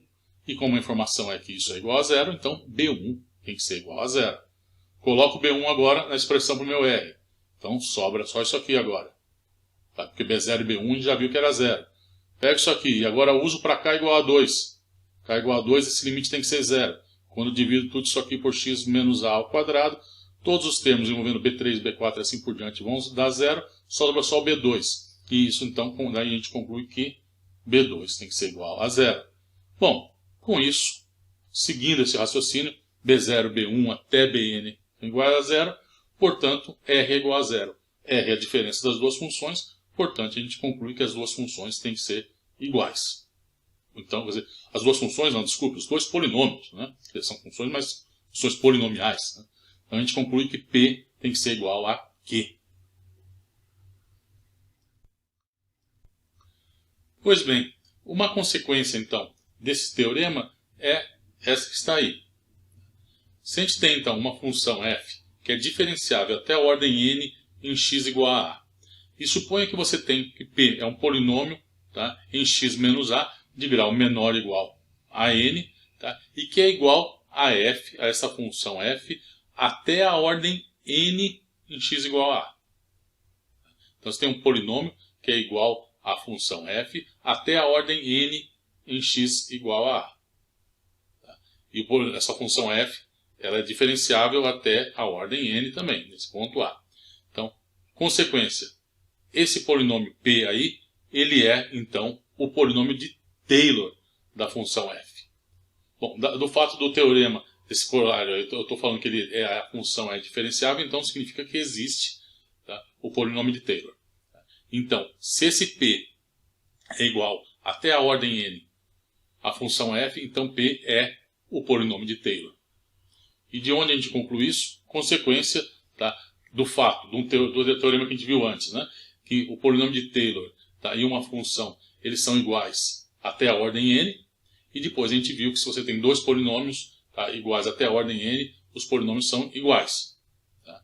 Então, são os dois teoremas anteriores. Então, consequência dos dois teoremas anteriores, então, uma aqui, essa aqui é a minha hipótese, tá? Então, essa é a minha hipótese que eu tenho aqui, tá? Que f e x são iguais, desculpe, f e p, né, são iguais até a ordem n em x igual a a. A gente viu a outra depois, que o polinômio de Taylor é igual à função f até a ordem n em x igual a a, polinômio de Taylor de grau n. Tá? Então, agora, o que eu tenho aqui? Tá? Vejam, eu tenho esses dois, eu vou calcular essa diferença desse polinômio dado com o polinômio de Taylor, em relação, dividindo aqui por x menos a. Então, eu simplesmente somo e subtraio o f aqui, e agora eu uso cada um desses resultados, porque esse limite aqui é o limite de p menos f dividido por x menos a, mais o limite de f menos p dividido por x menos a. Ora, se é igual até a ordem n, tá? Esse p aqui, f e p, então esse limite aqui, p menos f sobre x menos a elevado a n é zero. E esse outro aqui também segue disso. E se essas dois, aqui são dois polinômios, né? Se esses dois polinômios são iguais, isso aqui estão falando que são iguais até a ordem n, o teorema que acabamos de ver nos diz que P é igual, esses dois polinômios são iguais, né? P é igual a Pn de A. Ou seja, esse polinômio que a gente tem aí, ele é o polinômio de Taylor da função f. Pois bem, então agora vamos ver como a gente encontra, tá, o resto. Já que a gente sabe que tem um polinômio, ele é o de Taylor. Agora vamos mexer nesse polinômio de Taylor. Tá? Então, seja f uma função para o qual, tá, existe o polinômio de Taylor Pn de A no ponto A. Nós vamos definir o resto, né, Rn de A de x, como essa diferença entre os dois. Tá? Meio claro, né? A definição óbvia disso. Né? Tá? E o que queremos fazer é o quê? Encontrar uma fórmula para esse resto. Tá? Como encontrar uma fórmula para calcular esse resto? Bom, vamos lá. Vamos fazer isso. Vamos começar com o polinômio de Taylor de grau 0, depois do grau 1, depois do grau 2. Vamos ver se até que a gente consegue achar uma fórmula para o polinômio de Taylor de grau n. Tá? Então vamos começar. Tá? Então queremos encontrar isso. Vamos para o polinômio de Taylor de grau 0. Ora, então, o que eu tenho aqui? Vai ser f de x menos, tá, o polinômio de Taylor de grau 0 é o próprio f de A. O primeiro, né, é o f de A. E aqui R de 0 a. Então, como que eu expresso isso aqui em termos dessa diferença? Tá? Bom, essa fórmula que eu vou pegar agora vai ser um truque que a gente vai fazer, mas é o que vai permitir achar uma expressão para o caso geral e depois estimar isso. Tá? Bom, se eu passo isso para o outro lado, f de x menos f de A, passo para o lado esquerdo, f de x menos f de A, por causa do teorema fundamental do cálculo, eu posso escrever isso como a integral de A até x do f' de t dt. Tá? Portanto, vejam, aqui eu tenho uma fórmula, então, para expressar o meu R0A. Quem que é R0A? Eu posso escrever isso como sendo integral de A até um x de f' de t. Tá? Então, tenho aqui uma fórmula para o resto, tá? Para n igual a 0 no ponto A. A fórmula para o R de 0A é esta aqui. Integral de A até x de f' de t dt. Depois eu tenho que ver um jeito de estimar essa integral aí. Mas essa é uma outra história. Eu tenho uma fórmula. Tá? Essa é a primeira parte do nosso problema. Tem uma fórmula. Depois a gente vê como que a gente se vira com essa fórmula. Bom, vamos agora para n igual a 1. Tá? Para n igual a 1, veja, vamos pegar então a fórmula aqui que a gente tinha. Que é essa, pro meu, voltando aqui, ó, nessa expressão aqui. Tá? Então eu tenho aqui, esse aqui é o meu resto para n igual a 0. Mas, dele aqui eu posso fazer um truquezinho que a gente já sabe fazer, né? Trocar uma integral por outra. Integração por partes. Tá? A gente sabe, vamos pegar esse f' de t e escrever, então, fazer integração por partes, quer dizer, então tem aqui, vamos escrever a fórmula para integração por partes. Então, u v' é igual a integral de uv menos a integral de u'(v), só que, como eu tenho aqui, ó, minha integral aqui, ó, é uma integral, tá aqui a tal integral definida, né, integral propriamente dita que a gente está usando, integral de a até x, é esse termo aqui, tá, é calculado entre a e x, menos essa outra integral de a até x. Tá? E, bom, quem que eu vou identificar aqui, u e v' com esse f' aqui? É meio claro que a gente vai tomar, né, como a gente fez em alguns outros exemplos, né, nós vamos tomar u de t como sendo minha função aqui, que eu quero integrar, né, e v' como sendo 1. Né? Então, fazendo isso, se v' é 1, o v de t é t mais c. Tá? Então, eu posso usar então, isso aqui, só que ao colocar aqui que a minha função v é t mais o c aqui, essa constante arbitrária, eu posso escolher essa constante aí de forma... Né, ela não vai fazer muita diferença no final, como a gente viu, mas para cá, o que vai acontecer? Vai ser como eu vou combinar esse termo e esse outro. Veja, se eu tomar a constante aqui c igual a x, vamos escolher v igual a t menos x, e isso eu posso fazer por quê? Para cada x, isso é uma integral diferente. X igual a 1 é uma integração de a até 1. Para x igual a 2, de a até 2. Tá? E para cada uma delas, a constante não tem que ser a mesma. Né? Então eu posso escolher de forma diferente cada uma. E uma forma diferente conveniente para o meu problema é escolher ela como sendo t menos x. Por quê? Porque em um desses termos aqui, na hora que eu for calcular, fazer essa integração por partes, desses extremos aqui dessa função vai se anular. E, ó, de fato, olha, veja o que acontece. Escrevendo então, fazendo essa identificação u e v dessa forma, como vai ficar a minha integral aqui? Vai ficar, olha, u é o meu f', que está aqui. E quem é v? V é t menos x. Tá? E aqui eu repeti as expressões, t menos x e o f, duas linhas aqui. Tá? Mas note o seguinte, quando quando t for igual a x, x menos x, 0. Tá? Depois aqui, quando t for igual a eu vou ter a menos x aqui. Tá? Mas no extremo superior, a contribuição do extremo superior vai se anular. Como a gente viu, para o resultado final, isso não faz diferença, porque o fato de estar mudando alguma coisa, aquilo vai compensar com o termo que vem dentro dessa outra integral aqui. Né? A gente viu que nessa etapa aí, essa constante não faz diferença. Mas, ao fazer uma escolha conveniente dela, eu consigo separar esses dois termos com uma contribuição aqui que vai me dar, como a gente vai ver, exatamente o que eu estou querendo, tá? Em termos do polinômio de Taylor. Tá? Então, vamos seguir e vocês já vão ver por que vai acontecer aí. Tá? O fato importante é que veja, o extremo superior aqui, quando t for igual a x, vai anular. No extremo inferior vai ficar a menos x. Quando eu passar para o outro lado esquerdo, vai virar um x menos a, né? Que é potência. Né? Potência minha, é um dos termos do meu polinômio de Taylor. Então, bom, a gente vamos ver isso. Ó. O que vai acontecer? Vamos tomar aqui, ó, então, t igual a x, isso anula. Quando t for igual a, aqui ó, fica a menos x, né, f' de a, só que como tem um sinal negativo, né, porque aqui está o extremo superior menos o extremo inferior. Então, fica menos a menos x, que é x menos a. E aqui eu tenho, eu troquei aqui, então ficava t menos x, eu troquei por x menos t para ficar com o sinal positivo. E agora, esse termo aqui eu passo para o lado esquerdo e troco agora, tá? Fica aqui, ó, passo para o lado esquerdo, troquei de lado, tá? E deixo aqui o outro que está. Agora, o que acontece? Vejam, aqui eu tenho f de x menos f de a, menos f' de a, x menos a. Este aqui é o polinômio de Taylor de grau 1. E qual é a fórmula do resto? Função menos o polinômio igual ao resto. Ora, então isto aqui é uma expressão que eu tenho para o resto, para n igual a 1. Então aqui eu tenho uma expressão para o resto com n igual a 1. Então tenho para n igual a 0. N igual a 0 é integral de a até x de f' de t dt.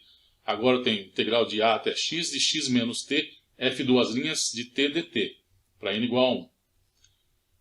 Para n igual a 2, o que nós vamos fazer? Vamos fazer a mesma coisa nesse resto aqui, essa expressão para esse resto. Fazer o quê? Essa integração por partes de novo. Fazer todo esse truque aqui de novo. Então, esse aqui é o meu termo. Vamos escrevê-lo dessa forma. Vamos fazer de novo a mesma mudança. U vai ser o f duas linhas aqui. Só que agora, v' x menos t. Tá? Então, sendo x menos t, o que vai acontecer? V de t, a integração vai ser, como eu estou integrando em t. T aqui. Então é x menos t ao quadrado sobre 2. Tá? E aqui o menos. Então quando eu derivo, veja, quando eu derivo cai o 2, mas a derivada em relação a t. Então aparece um sinal negativo, que cancela esse sinal negativo aqui. Então se v' de t é isso, v de t é isso aqui. Mais uma constante. Só que agora a constante, agora eu vou esquecer a constante. Agora a constante toma igual a 0, como eu falei, não vai fazer diferença nenhuma. Tá? Só que agora essa é a expressão conveniente para mim.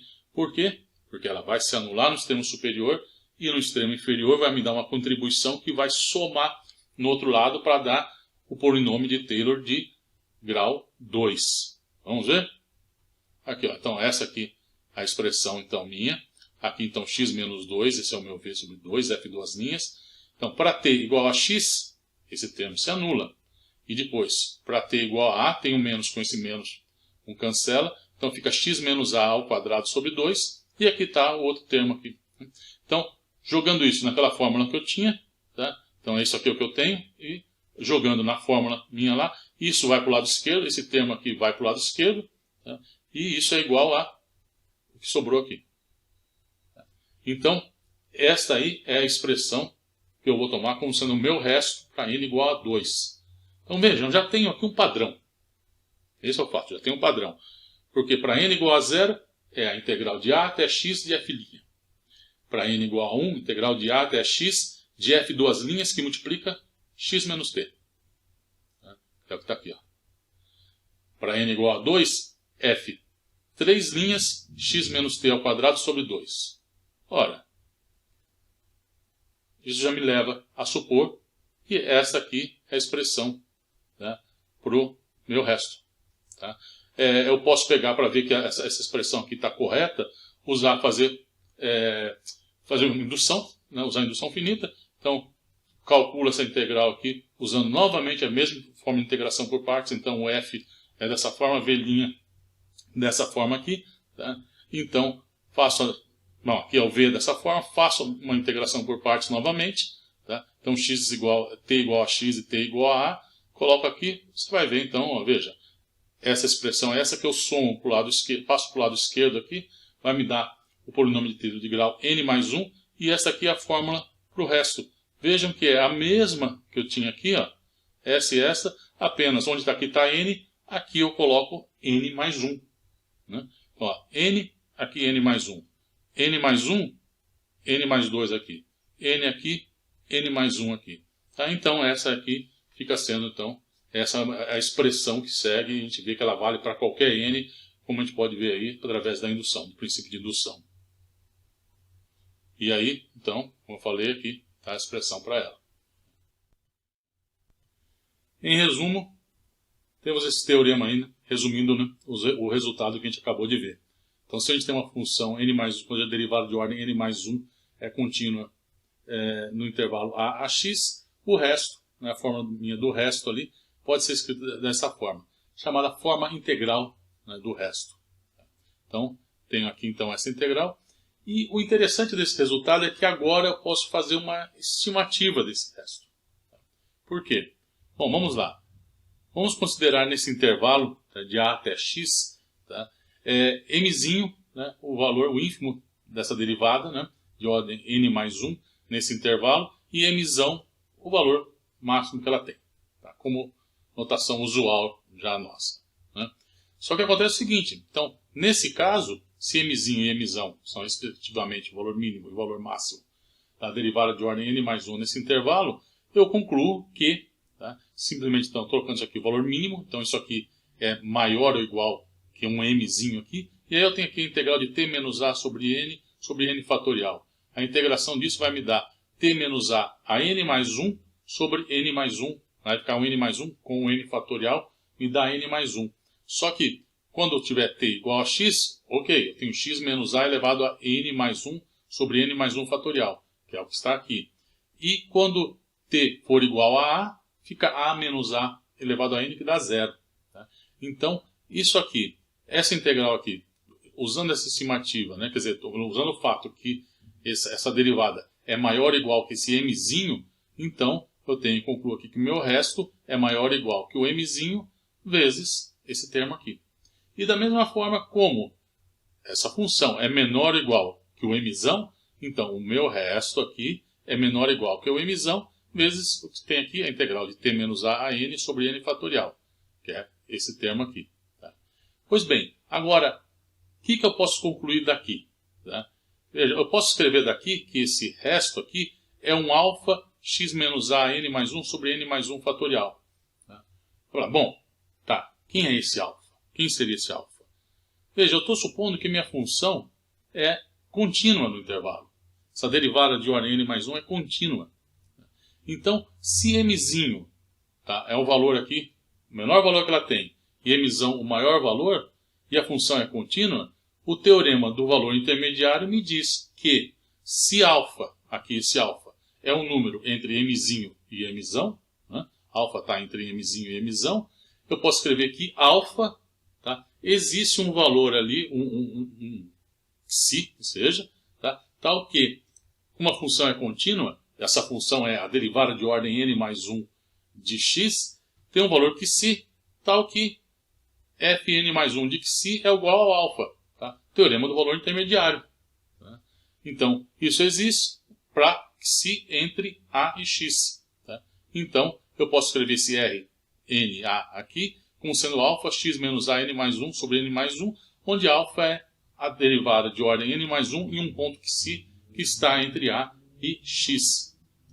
Então, agora segue, como dessa observação, segue então o teorema de Taylor. Se eu tenho então uma função tal que f', f' até fn mais 1 estão definidas nesse intervalo ax, e o resto é definido como a gente fez, né? Tá, o polinômio de Taylor mais o resto pode ser escrito na chamada forma de Lagrange. Essa é a forma aí, para o resto que a gente acabou de ver, que a gente concluiu a partir da forma integral, é chamada forma de Lagrange, tá? Do resto. Então existe um psi entre a e x, tal que o resto pode ser escrito desta forma. E essa forma aí é útil porque assim eu consigo estimar, pegar um psi aí, tá, que me estime, posso falar, quem é o psi tal que isso é menor ou igual a alguma coisa, e aí eu estimo o resto. Vamos fazer alguns exemplos, que aí isso fica mais fácil de entender o que eu estou tentando dizer. Problema. Encontre o valor de seno de 2 com um erro menor que 10 a menos 4. Pois bem, o que a gente quer fazer? Aqui, seno de 2, a minha função. Aqui, o polinômio de Taylor de grau n, calculado em 2, e aqui o resto calculado em 2. Bom, eu quero o quê? Eu quero que esse resto aqui, tá, seja menor que 10 a menos 4. Na verdade, eu quero, como o repo aqui, né, esse resto, o valor pode ser tanto para mais ou como para menos, né, a diferença em relação ao valor do seno de 2. Então, na verdade, eu quero um módulo disso. Né? Então, o módulo do resto ser menor que 10 a menos 4. E como isso depende de n, eu quero saber quem é o n, tá? Esse valor de n aqui, que me garante, que me fornece, tá? Que garante que eu tenho o módulo desse r menor que 10 a menos 4. Por quê? De posse desse n, sabendo quem é o n que faz isso, eu venho aqui na expressão para o polinômio de Taylor. Aí eu sei que é um polinômio de Taylor, qual é a ordem do polinômio. Então, sabendo a ordem do polinômio, aí é só calcular ele em x igual a 2, porque o polinômio eu já conheço. Tá? Porque eu vou fazer o quê? Eu vou escolher a igual a 0, porque o polinômio de Taylor do seno de x em a igual a 0 a gente já calculou. Foi o primeiro exemplo que a gente deu. Tá? Então, o polinômio de Taylor de grau 2n mais 1, tá? Na verdade eu tenho apenas os ímpares, porque os termos pares são todos zeros. Né? Tá? E tinha que ser mesmo, né? Porque o seno é uma função ímpar. Né? Não poderia ter nenhuma potência par aí no meio. Né? Bom, enfim, então aqui eu tenho meu polinômio de Taylor, de grau 2n mais 1, essa é a expressão para o polinômio. Então, o que eu preciso fazer é encontrar n. E quem vai me dizer quem é o n? A minha análise do resto. Então, a fórmula do resto. Eu quero, então, o resto como eu falei, achar o n, tal que o módulo dele, tá, calculado em 2, seja menor do que 10 a menos 4. A fórmula do resto é essa aqui. Tá? Essa aqui é a fórmula geral, a fórmula de Lagrange, tá, do meu resto, para o n. Eu tenho aqui um polinômio de Taylor. No lugar desse n aqui, eu vou colocar quem? Olha, agora é 2n mais 1. Meu polinômio de Taylor é de grau 2n mais 1. Então, essa fórmula do resto aqui é um resto em 2n mais 1. O a é igual a 0 e aqui o x igual a 2. Então, aqui fica 2 menos 0, 2 aqui. Tá? Então, no lugar desse nzinho aqui, quem vai? Vejam, vai 2n mais 1. Então, é a derivada em 2n mais 1, que é 2n mais 2. Aqui 2n mais 2 e aqui 2n mais 2. Pois bem, então, esta aí é a expressão para o meu r, da forma de Lagrange. E eu quero o módulo disso. Ora, aqui eu tenho a derivada da minha função, em um certo ponto psi. Minha função é seno. A derivada de seno, ou é seno, a derivada de ordem, uma ordem superior dela aí, ou é seno ou é cosseno. Você vai lá, seno vira cosseno, cosseno vira menos seno, seno vira cosseno, e assim vai. Então, ou é seno ou é cosseno. Tem um mais ou um menos. Mas veja, eu quero um módulo do R. Então, o mais ou menos já não é mais problema, não interessa, não importa mais. E seno e cosseno, os dois têm módulo menor ou igual a 1. Então, veja, na hora que eu colocar esse módulo aqui, eu pego esse termo aqui, eu tenho já uma estimativa então para esse termo aqui, para qualquer psi nesse intervalo, isso é menor ou igual a 1, então esse resto aqui, o módulo, é menor ou igual a que 2 elevado a 2n mais 2 sobre 2n mais 1 fatorial. E eu quero o quê? Eu quero que isso seja menor que 10 a menos 4. Bom, agora o que eu faço? Coisa simples, para não se complicar muito aqui, não. É só a gente pegar valores de n, colocar aí e ver quando isso vai dar menor que 10 a menos 4. Eu não vou precisar de muito termo, não. Tá? 10 a menos 4 é pequeno, mas veja que aqui eu tenho, tudo bem, eu tenho uma potência aqui no numerador, mas eu tenho um fatorial aqui embaixo. Então esse fatorial aí resolve o problema. Tá? Faz com que eu não precise de muitos termos aqui embaixo. Tá? Então é só a gente fazer aqui, colocar alguns valores numéricos. Por exemplo, 10 a menos 4, n igual a 4, desculpe. Para n igual a 4. Isso aqui, essa expressão para o resto, para n igual a 4, me dá esse valor. Isso aqui não é menor que 10 a menos 4. Mas para n igual a 5, veja, para n igual a 5 me dá 4 sobre 460 e poucos mil. Isso sim já isso é garantido que é menor que 10 a menos 4. Né? Então 4 com 4 aqui vai dar 1 sobre 100 mil. Da ordem de 1 sobre 100 mil, que é menor, né, que 10 a menos 4. Tá? Então, bom, basta eu tomar então n igual a 5. Tá? Aqui não é. Esse caso aqui n igual a 4 não é. Tá? Esse aqui é um pouquinho maior que 10 a menos 4. Mas n igual a 5 funciona. Então, como n é igual a 5, eu vou colocar meu polinômio de Taylor, como ele é de ordem 2n mais 1. Para n igual a 5, eu vou tomar então um polinômio de Taylor de grau 11. Tá? Então, eu vou ter aqui, ó, seno de 2 vai ser o polinômio de Taylor de grau 11 em x igual a 2, mais um resto, onde o resto é menor que 10 a menos 4. Tá? Então, o polinômio de Taylor de grau 11 é esse aqui, tá? Essa expressão para ele, onde eu tomei aqui já o valor de x. Tá? Então, agora você calcula isso aqui, você vai encontrar, então, que essa expressão aqui toda, na hora que você fizer o cálculo, tá, com esses fatoriais todos aqui, vai dar isso que é igual a 0,909296. Tá? Então, isso aí, tá, é o valor, é uma aproximação para o seno de 2, tá, com um erro menor do que 1 em 10.000, né? Tá? Essa parte aqui. Veja, uma coisa aqui, seno de 2 não é o seno de 2 graus, a gente está trabalhando com radianos, né? Todas essas expressões aí, tá, seno que a gente trabalha aqui é radiano. Tá? Então, o seno de 2 é diferente do seno de 2 graus. Se eu fosse querer usar o seno de 2 graus, tá, aí é diferente. Porque 2 graus é muito próximo do zero. Tá? O 2 em termos de radiano, não. Tá? Veja, o 2 radianos é 114. É por isso que deu um seno 0,9. Tá? Eu estou lá próximo dos 90 graus, onde o seno é 1. Estou lá naquela região lá. Não estou perto da região do zero. Tá? Então, perto do zero, quer dizer, ou o ângulo zero, é o seno de 2 graus. Tá? 2 graus, em termos de radianos, é 0,0349. Tá? 2 graus é 0,0349 radianos. Então, se eu me perguntar agora, como eu vou querer uma aproximação para seno de 2 graus menor que 10 a menos 4, agora eu vou usar não mais o 2 que eu tinha lá, mas 0,0349 aqui elevado a 2n mais 2 sobre 2n mais 2 fatorial. Tá? Então, onde estava 2 eu coloco agora isso aqui. Agora aqui, vejam, para n igual a 0, tá? Olha, dá 6 vezes 10 a menos 4, quase. É um pouquinho maior ainda que 10 a menos 4, mas basta tomar o próximo termo. Para n igual a 1, já dá uma coisa da ordem de 10 a menos 8. Então, n igual a 1 deu. Tá? Então, para n igual a 1, a minha aproximação, sendo de 0,0349, é isso menos o 0,0349 ao cubo sobre 3 fatorial, o próximo termo da série de Taylor, né? Mas o resto, isso me dá 0,0348. Bom, aqui eu não preciso só até aqui, né? Até esse 8 aqui, que é a minha aproximação. Esses outros termos aqui eu posso ter erro aqui, né? Isso não é mais... Apesar que como é 10 a menos 8, eu posso avançar um pouco aqui. Né? Bom, então a gente vê que a aproximação já é muito melhor para valores aí do argumento do seno próximos do zero. Né? Então, ao contrário do que tinha, veja, aqui estava voltando, ó, veja, esse valor aqui do seno de 2, uma coisa próxima de 1, precisei de 11 termos na minha série, mas aqui já no segundo, na verdade o primeiro já estava, né, razoável já, né? Próximo problema, quantos termos na fórmula de Taylor da exponencial de x nós devemos usar para que o valor de e, né, apresente um erro menor que 1 em 1000, né, 1 milésimo, 0,001. Né?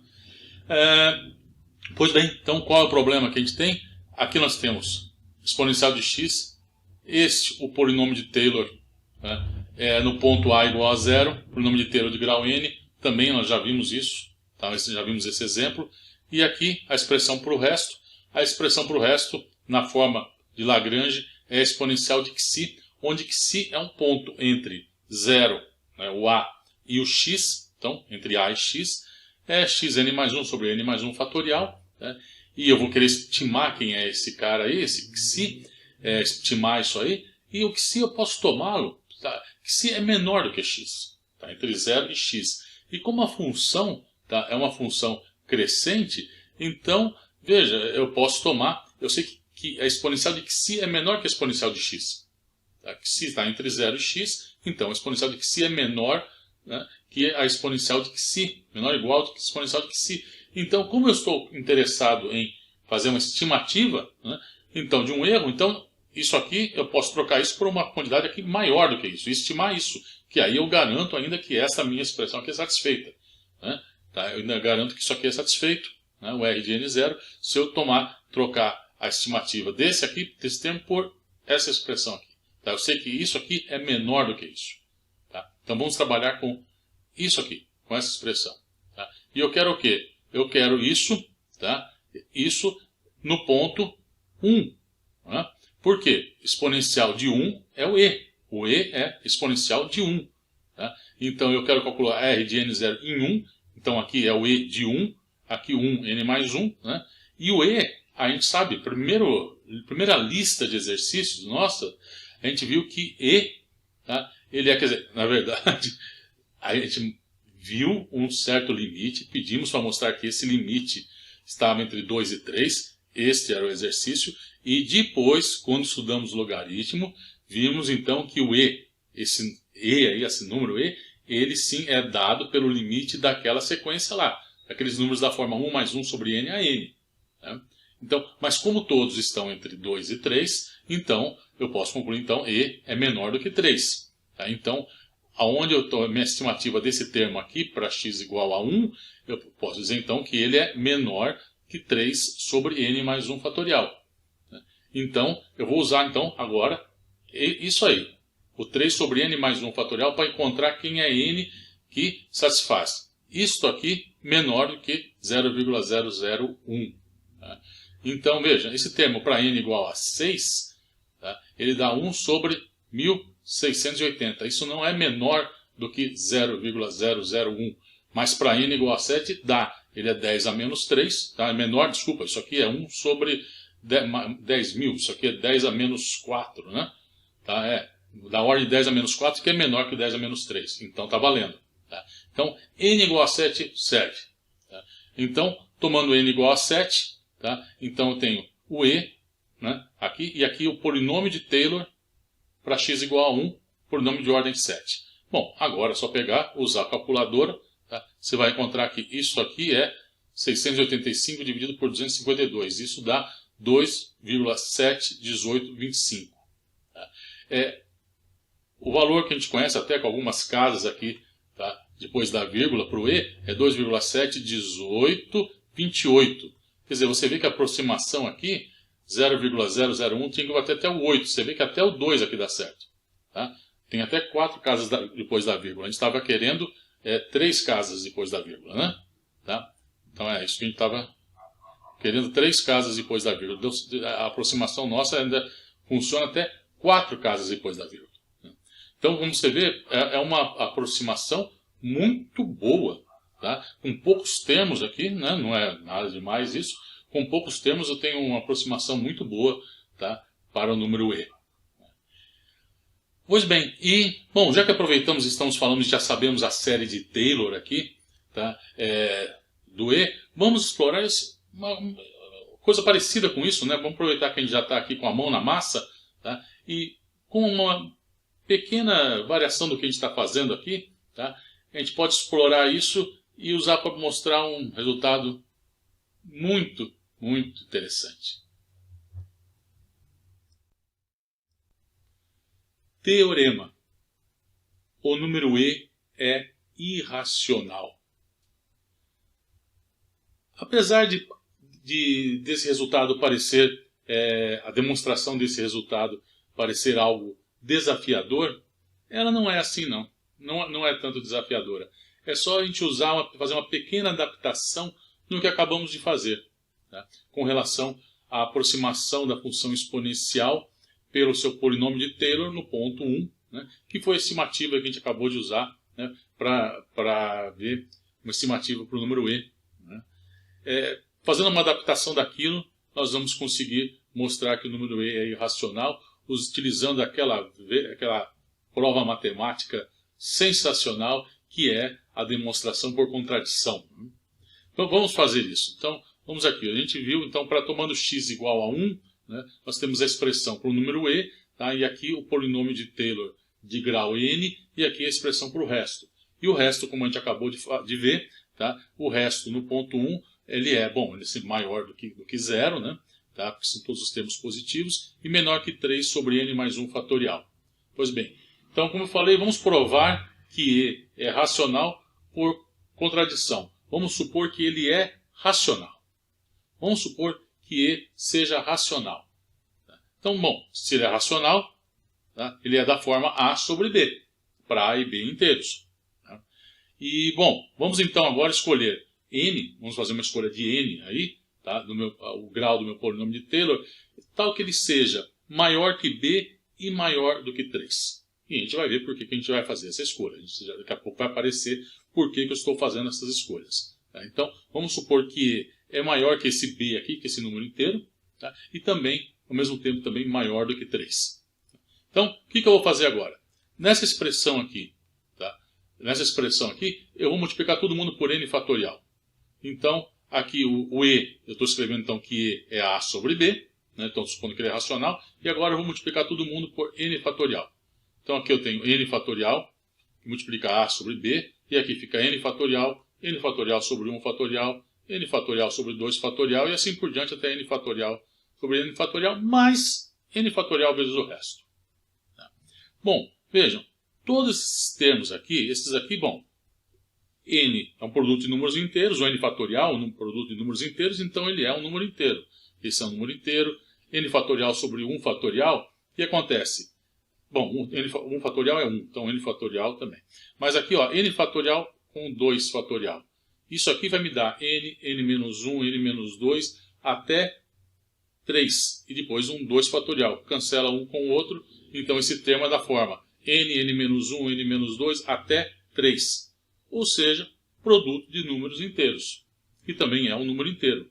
E assim por diante até esse último termo aqui, que n fatorial com n fatorial, cancela um com o outro e dá 1 apenas, né? Vamos ver esse termo aqui, ó. Esses aqui, como eu falei, são inteiros. Tá? Agora esse outro termo, tá? O n a sobre b. Bom, se n é maior do que b, o que acontece? Quem é n fatorial? É n menos 1, n menos 2, não sei o que, vai indo até chegar no b. Se n é maior que b, uma hora ele vai chegar no b. Eu tenho b menos 1, b menos 1, e assim por diante até o 1. Então, a expressão n a sobre b, ela é n menos 1, b mais 1. O b daqui cancela com esse b no denominador, então não tem b nenhum aqui. E depois continua b menos 1, 1 até a. N inteiro, n menos 1 inteiro, todos são números inteiros. O a, por hipótese, também é um número inteiro, estamos supondo, né? São inteiros, ele é um número racional, os inteiros a e b, então é inteiro. Produto de números inteiros é um número inteiro. Então, o que eu tenho aqui? Número inteiro, número inteiro, número inteiro, inteiro, inteiro, inteiro. Portanto, n fatorial vezes o resto tem que ser um número inteiro. Ele tem que ser um número inteiro. Tá? Então, vamos voltar agora na expressão para o resto. Tá? Então, n fatorial, Rn tem que ser inteiro. Rn é isso aqui. Multiplicando por n fatorial, 0 tem que ser menor que n fatorial vezes o Rn, e 3n fatorial n mais 1. N fatorial com esse n mais 1 aqui embaixo, cancela. N mais 1 fatorial é n mais 1 vezes n fatorial. Fica só n mais 1 aqui no denominador. Ora, se n é maior do que 3, n é inteiro. Se n fosse 2, ia dar 3. Aqui eu colocasse 2 aqui, ia dar 1. Não. Então, se eu tomar n maior do que 3, aí, isso aqui é ou 4, ou 5, ou 6. Não é maior que 3, quer dizer, então vai ser 4, 5, 6, aí vai. O fato é que isso aqui é menor do que 1. Vai ser menor do que 3 quartos, né? Então é maior que 3. Então maior que 3 quartos, então isso é menor que 3 quartos, que é menor que 1. Tá? Isso aí tá. Então, essa quantidade n fatorial Rn, ela tem que ser, ele é um número inteiro maior que 0 e menor que 1. Mas não tem x, não existe número inteiro entre 0 e 1. Portanto, chegamos a uma contradição. Portanto, o número e não pode ser um número racional. Ele é, então, irracional. Como vocês podem ver, como eu falei, a prova não é difícil, é uma pequena adaptação do argumento do que estávamos fazendo e, assim, diante da extensão do resultado, podemos dizer que é de uma certa simplicidade, né? Tá? E, por que não, de uma certa beleza, né? Pois bem, com isso, não apenas terminamos esse vídeo, como terminamos a nossa série de vídeos. Nada como um resultado como esse para fechar, né, essa sequência toda, essa série toda com chave de ouro, né? Com isso nós completamos toda a ementa do curso. Espero que esses vídeos eles tenham ajudado vocês a estudarem, né? Eu sei que não é uma coisa fácil, a situação é muito inusitada, principalmente porque esse é um curso para quem está entrando, né, na universidade. Então, tudo além de novo, além da novidade, do ritmo de estudo ser diferente, ser mais puxado, também tem essa novidade infeliz aí, toda essa pandemia, né? Então isso acarreta dá mais dificuldade. Mas acredite, se você acha que você está tendo trabalho, não tenha dúvida que eu também tive muito trabalho, estou tendo trabalho. Gravar esses vídeos dá muito trabalho, mas pelo que me consta, não só me consta, eu tenho certeza, trabalho não mata ninguém, né? Tá? Então, enfim, mas o que eu espero mesmo é que vocês tenham aproveitado, que tenha sido útil, que esse material tenha sido útil para vocês. Enfim, então, eu vou ficando por aqui. É isso aí, pessoal. Valeu.